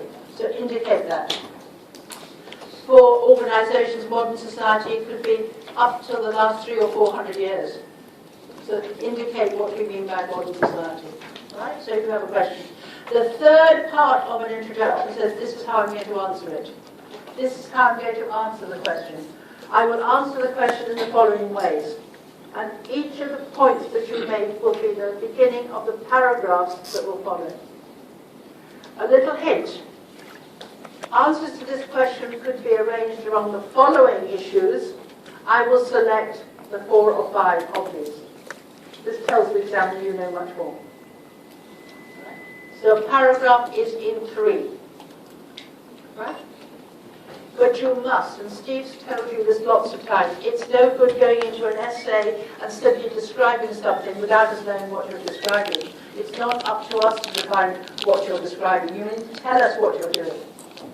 If a question on globalization says, compare 2 approaches, I don't want all approaches. I want to know which 2 are you comparing. Then we're going to look at how well you've done that. Right? Clear? Introductions are long. Introductions are telling the examiner, this is where I'm going. Next part. Each paragraph will have a topic sentence, a key point you want to make. You will illustrate that, explain it, so that it will apply. Because what is we're looking for? We're looking for knowledge and understanding and application. So each paragraph will start with a new topic sentence, a new point you want to make. If you're making a comparison, you'll compare one topic with another. The same topic will compare to the 2 theories. You never do a comparison question simply explaining one theory and then another. You can compare them. For example, what we've just done, you can compare theories according to whether the environment is a hard, constraining influence or a soft one. You can compare them about how they think of the role of managers. Then you compare them on the question about who has power in the organisation. Which structure is the most efficient? You compare them along those lines. So don't just compare them along, one to describe one the other. And then a conclusion is don't put anything new in a conclusion. Don't put anything new in a conclusion. You simply say, this is what I've done. So again, I like that some of you have been to my workshops. I like to discuss the structure of an essay is like an elephant. The trunk is the introduction. The body of the elephant is a strong body with all the topic sentences. Not more than 9 paragraphs. Certainly 9 is too many. Probably 5 or 6 or 7, and not fewer than 4. Otherwise the elephant would be very sort of constructed like that. And then, at the end of the essay, we want to say, wow, that was a good essay, let's read the next one. Not, oh goodness, that's boring, I don't want to read another one in the same way. Right? So, we're now going to go through the different theories, and I'm going to be introducing you topic sentences. I'm going to describe the main features of each theory. And the main features are like the topic sentences. All right, let's do that, all right? So we're going to start with resource dependency.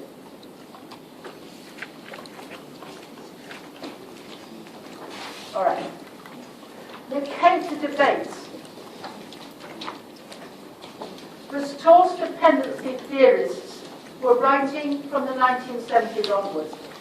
Each of the theories were in the 1970s. They're very, very old theories. Things have moved on a bit. All right? So, the key topic sentence for resource dependency. The organisations dependent on the environment is the most important factor to explain the internal goals and structure of an organisation. Yeah? The topic sentence. And we spent some time talking about that. So the environment is constraining. That's a topic sentence. The environment the organisation faces constitutes the resources available to the organisation. Right? The role of the manager is to ensure control of these. Now, that's a topic sentence. You have to explain that and give examples. So again, if you want to compare that with population ecology, you'll say, how do the population ecologists look at the environment? So that's the topic sentence for a paragraph. You have to explain it and you have to give examples.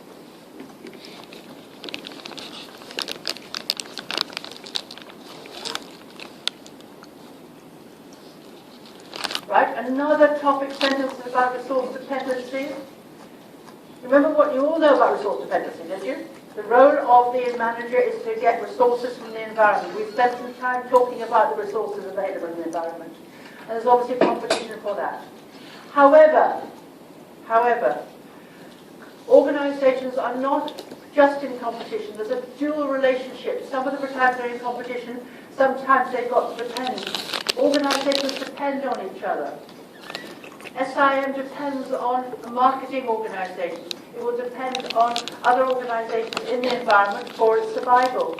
But it also depends on other teaching institutions. If they can get together, they can pressurise the government to change the rules. So there is a dependency as well. So they're both dependent and in competition. Interdependencies are mutual relationships, dependencies, which develop to reduce the uncertainty of the relationships. So people need to know what they're doing in order to develop, to reduce risk. In order to reduce risk, as organisations become more specialised, these mutual dependencies become more common. Now, this is all in the guide. This is nothing that's not in the guide. I'm just explaining it. In order to reduce risk, these mutual dependencies become more common. Why? Why do you get more risky? Because, as I said, organisations are becoming more specialised. Instead of doing everything, for example, there's an organisation in India called Tata organisation. They do everything. So what happened also, they segmented the organisation in somewhat, and also trying to reduce risk. But again, Rupert Murdoch does everything. But many organisations concentrate on one thing and they outsource resources from outside. Therefore, to reduce risk, you've got to get trust. So there's dependency. Now, I suggested the division of labour here. Durkheim says the division of labour is good, right? Because it requires specialisation, but you've got to be able to be dependent. So if you're looking at the example of resource dependency, it's not total competition. You have to have some degree of mutual trust, because people depend on each other. For resources in the environment, for to be able to deal with a regulatory environment, or in many other ways. So again, the next point is mutual dependency. So therefore, you explain it, you give examples. What examples in Singapore would you give? What examples of dependency would you give in Singapore? Organisations that are dependent on each other. Anybody working here? Anybody part-time and doing a job? Think of organisations are dependent on each other. Can you come on?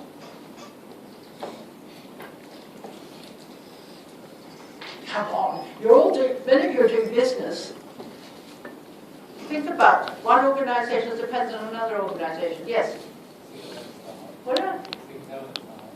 Intel and Starhub, yeah? Singtel and Starhub, yeah? Singtel and Starhub. They're both in competition, but they're dependent on each other for what? To make sure the government would allow the resources in order for them to continue, including manpower. Including manpower, absolutely. Other ones.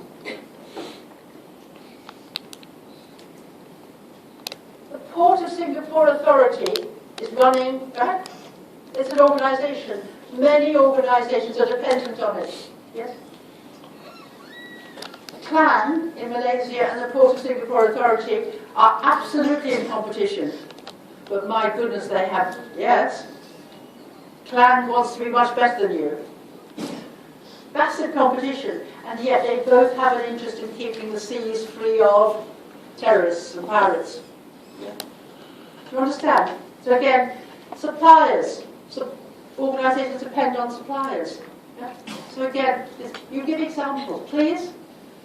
I want to wake you up, all right? Please wake up. I know it's Sunday. I know it's Sunday. I'm dependent on you, you know?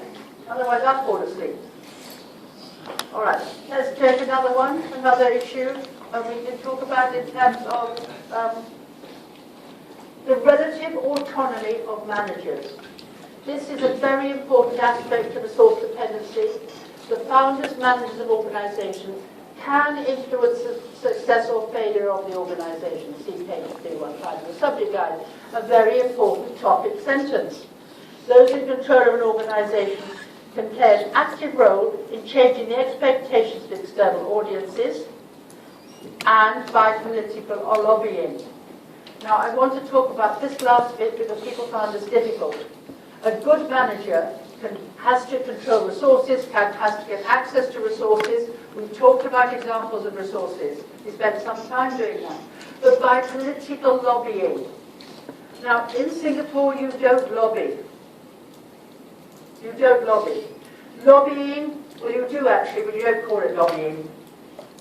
It's working with the legislative system in order to change the rules. So for example, you do lobby, you lobby your MPs, if you live in a housing board flat, you lobby your MP to make sure that they make sure the changes and do it up properly, yes? You ask your MPs to do it. And you say to him or her, if you don't do it, we won't vote for you. Yes? Yeah? Lobbying. Now that's on the individual level. But in big organizational level, my goodness, good managers know how to lobby. But not in Singapore, because it's considered to be, the culture is considered to be not, we shouldn't do that. Very strong, we don't do it. Whereas in India, my goodness, you have huge companies that all they do is lobby for other companies. They lobby government to say, please don't do this, or please do this, we want to change the regulatory environment. In the States, the whole thing is dominated by the lobby. The oil lobby, Exxon Mobil, all these big companies lobby the government to change the regulations, to stop firms coming in, to stop migration, to introduce migration in order for the success or failure of their particular product. Big lobbying. Political lobbying, if you're a Greenpeace, heading Greenpeace or heading a non-government organisation, you lobby government to change the rules, to change the regulatory environment. There's now a private providers lobby for education in Singapore, trying to get the government to not be so restrictive about the regulations about who can run a college or not. They ask the legislature, they ask the government to do it. Now, why is it called lobbying? Why is the word lobby? Where does it come from?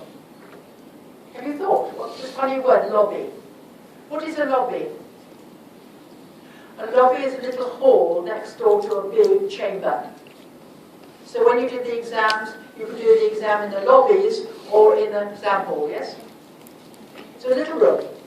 Now that is where, in the House of Commons, where it first started in the UK, the House of Commons of Parliament is the big lobby where MPs stand and people come and ask them questions and push them and say, please do this for us, before they go into Parliament. The word lobby comes from that. So political lobbying, a good manager, political lobby is to make sure the regulatory environment is such that the organisation will thrive. So that's important. So again, you give some examples. Are there any examples from Singapore where there's been a very strong lobby? I think there are, because I think that the government is now listening to it a bit. Yeah? The regulatory environment, it's not so easy to get a work permit to work in Singapore anymore. Yeah? In fact, it's quite difficult. Why? Because there's been strong lobby. Please don't do the protective. Strong lobby. So again, that's a manager for making trade unions, etc. Trade unions are also organisations. You see what I'm doing with you? I'm giving you the key points of the theories. So when you go back to your books, they're organised along 3 different topics, but I want you to make sure you can actually go through these theories, know these theories, so you can describe and compare them. Strategic behaviour.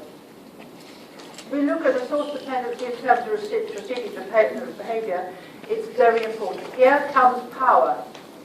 Here is the thing about power.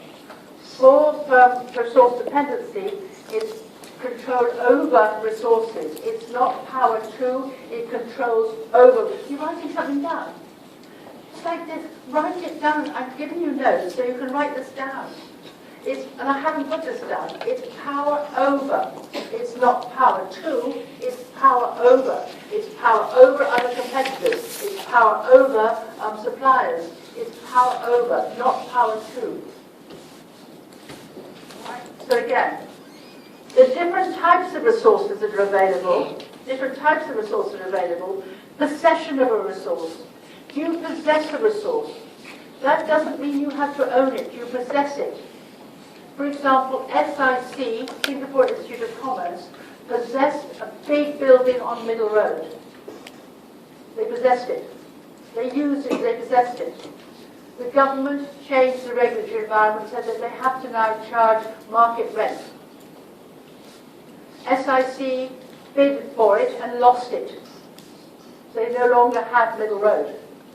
They no longer possess it.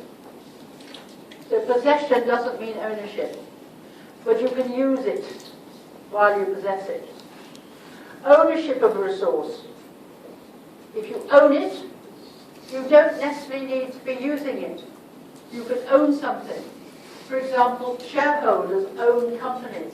And now the culture is about shareholders is maximizing shareholder value. Owning.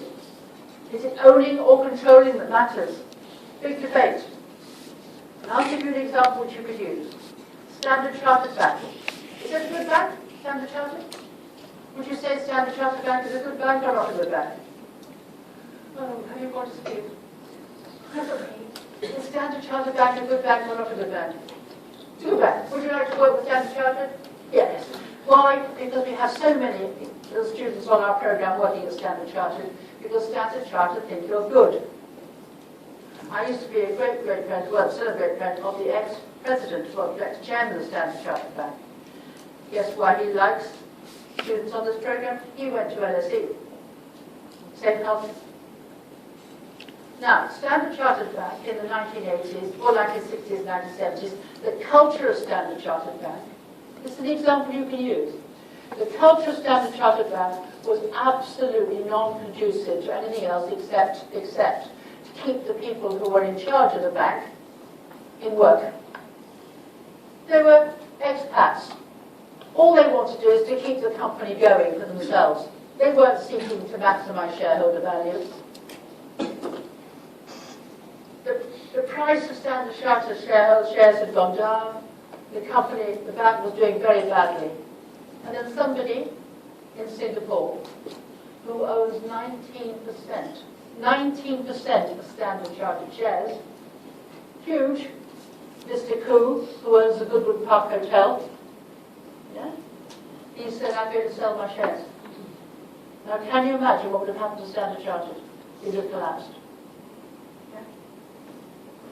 Because he says, you are not maximizing my value. You are not maxing my shareholder value. I own 1/5 of the bank. I own it, and yet you are not maximizing. So Patrick Gillam, who used to be the chairman of Standard Chartered Bank, got on a BA aeroplane that morning when he heard it was happening, immediately went to see Mr. Koo. Mr. Koo said, only if you change the way that you organise your bank will I not share the shares. So Patrick Gillen went back to London. They completely restructured Standard Chartered Bank. Completely.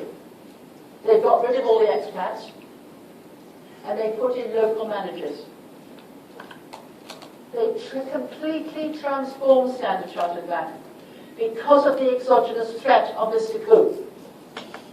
Because they then had to take this big idea, this discourse, this idea, maximising shareholder value. Because in a sense, who owns shares? Who owns the company? And for the last 20 years, this has been the goal. You have to maximise shareholder value. So the ownership is important. If you ignore ownership, the share price will go down.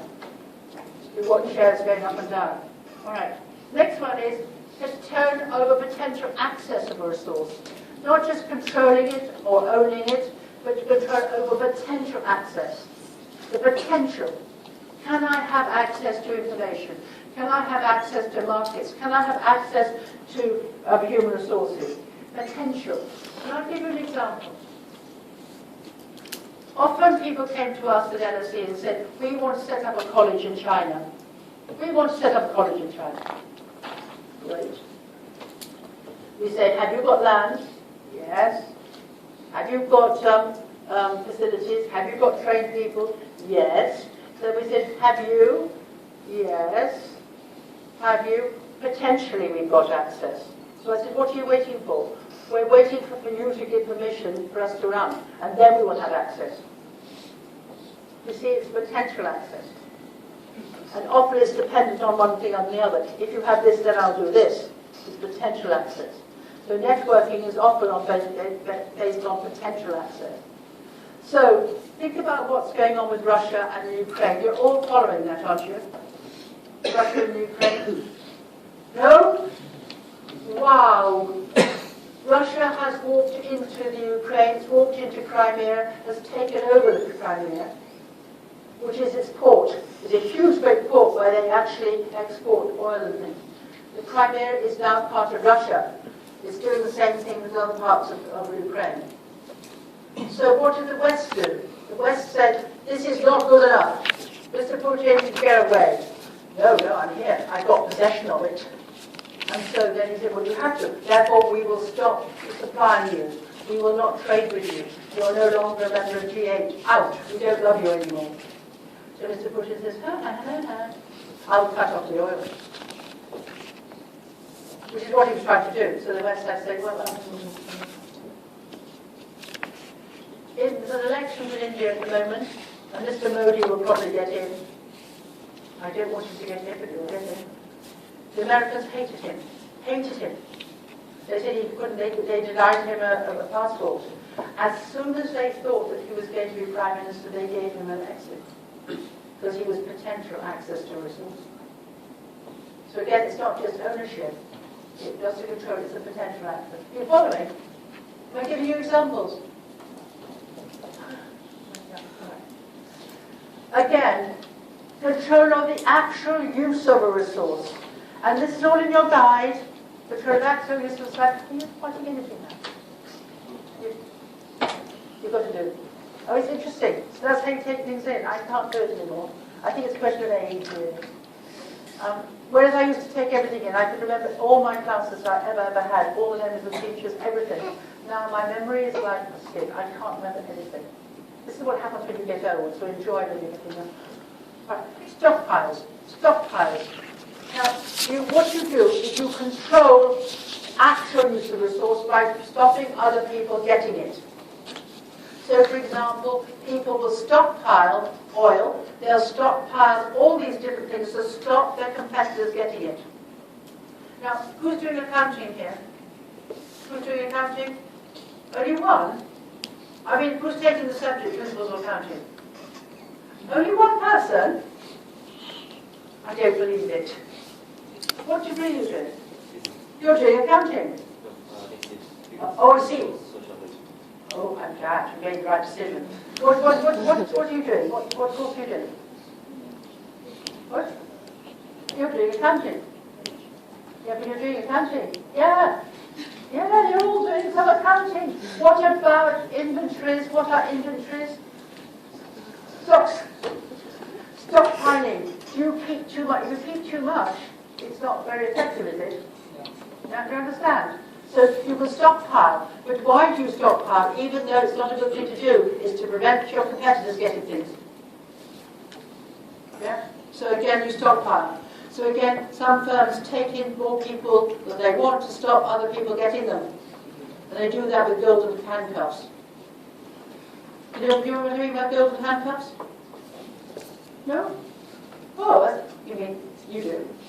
A golden handcuff means you come to work with me, we'll pay you much more, we'll pay you while you're not working, while you're ready to get us to work, so you've got yours there. So we'll start working in your third year here and start applying for a job and make sure they give you golden handcuffs, which means we'll wait for you, but you have to work for us.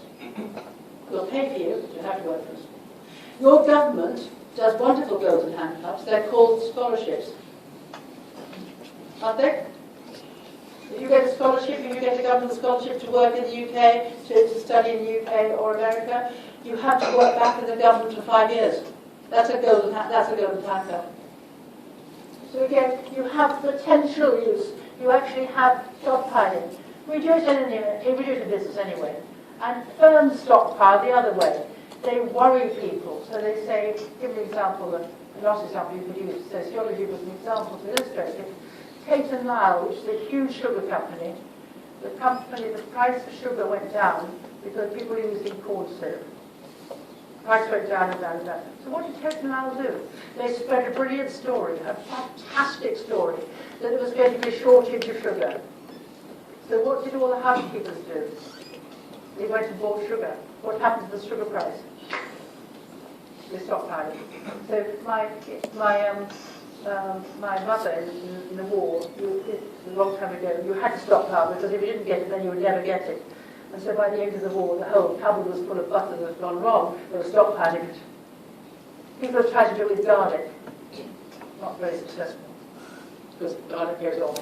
Anyway, stockpiling. You see, good managers will do that, but of course they've got to have access and want to know what is actually going on. Again, making rules that regulate resources.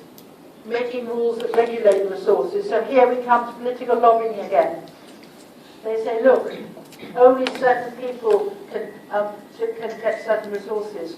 So, for example, in India, if you don't earn over something, I don't know how much it is, you cannot work in India because they want to stop other people taking people in because they knew they couldn't afford to employ them. There's a whole lot of rules about resources. Right, so if you're talking about power over, it's power over competitors, power over other people, and this happens internally as well. In an organisation, there's another subheading for organisation theory according to resource dependency. They talk about subunits within an organisation that are in competition with other subunits. Now, subunits would be different departments, different functions. They're in competition with each other. Show you what pages they're on. How can one unit in an organisation achieve control over resources? And what control are they competing? So think of a Singapore government, think of SIM, think of any big organisation. Within that organisation, certain sections are in competition with others. So what resources are they in competition for? What? Information, access to information. Who holds information? And the top of bureaucracy, obviously the head of the bureaucracy, again, would hold information. Who holds information? Who else? What other resources? What? What? Budget, money, right? Finance. Who is going to get finance to operate that sub-department? Who is going to have power over finance? How is finance going to be allocated between subunits? What else? What else? Manpower. Workers. Manpower. Who is going to get resources from that? Right? Manpower. What else? Information, manpower, finance, basically anything to do with resource rooms. I have moved 25 times at LSE during my time at LSE. We moved from one room to another room. When I first started, I had a huge great room with another room for my secretary. Then they said, you don't need big rooms. You have to have a sort of open environment, an open office. You don't need a secretary. And then I had hot desking, just sharing a desk with them. So what can you tell about my power? Right, so again, we're looking, they're in competition. And what is the basis of that competition? First, structural location. Structural location, how vital, or how you can make the manager can make yourself, how vital is that resource to the organisation? And an example I'll give you is Laureate. Laureate, Laureat, Laureate. Laureate owns about 168 universities. It's huge. They don't own any here, but they own a university in Malaysia, 2 universities in Malaysia, about 4 in Thailand, lots in India, etc. They own these universities. They come in and buy existing universities and take them over. If you are doing an MBA from Liverpool, it's run by Laureate. It's owned by Laureate, not Liverpool. Laureate's a huge private provider. The most important resource to them is they need to have people to do their courses. So the marketing department gets 50% of the revenue of the firm. So the marketing department has a very, very high profile because they need to have people on the seats of the universities to make success. So Paul Parsons would be very upset that the teachers don't get very much. You understand? It's this thing. So again, who has power? And this will change. It will change according to, so for example, in the Singapore government, which ministry has the most power? Who do you think has the most power within the Singapore government? Well, you know, you've got about how many ministries? About 15 ministries. Which one has the most power?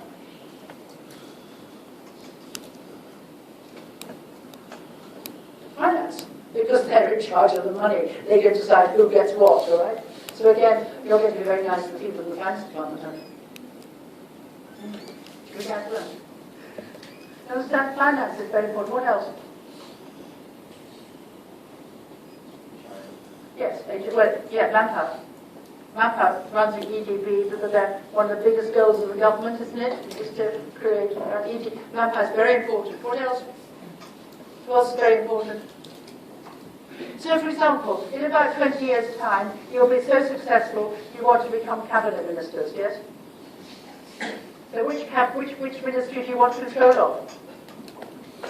One that is actually going to be the most influential, the one that gets the most resources.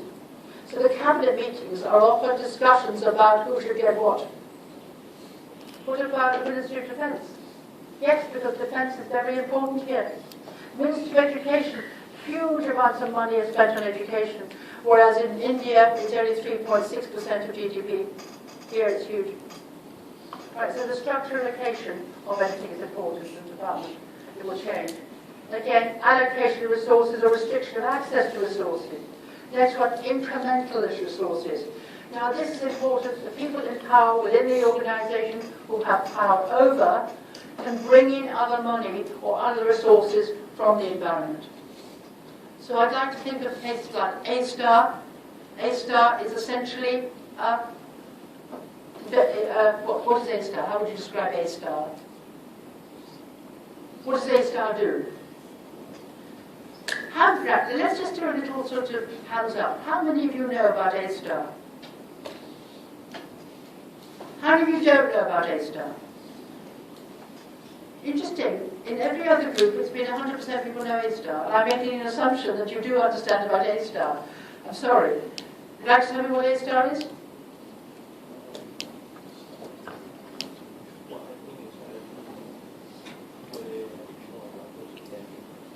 Which people? There have lots of very intelligent people, yes. get a group of scientists to produce new innovation, which is again knowledge economy. Huge, incredible amount of resources your government's putting into this, all right? So those people that can bring in new innovations, new things, have power, right? Right? If you can bring in new resources, so patents, if you're a university, the people who can actually create new, wonderful new designs or new things which will bring money into the university, they will have power. That's subjects will have power. That's all in the guide, all right? That's in the guide, all right? So let's think about it then. Allies. Who can make allies? And of course, this is a joke. This is a joke I'm going to tell you. Don't write it in your guide. Don't write it in your essay, please. It's much easier for men to make allies than women. Women generally have responsibilities at home as well as work. Men tend to have responsibilities at work. And they have more time to make networks and allies than men, right? Generally.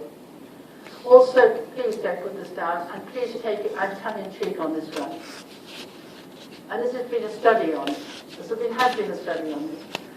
When you go to the toilet, men can make allies. Women are in cubicles, it's rather difficult, yes? Understand?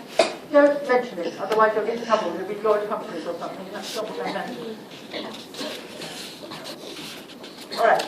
So, if you are going to have to describe resource dependency, I've given you 4 sub-headings. The environment is constraining, but managers can make a difference because they can get hold of resources. They are dependent on other organisations. Subunits within the organisation are also in competition with each other. Strategy is made by trying to get control over resources. That's the function of strategy. So when you're revising, use this as headings and start developing an idea of yourself strategy. All right, let's do the next one, which is the population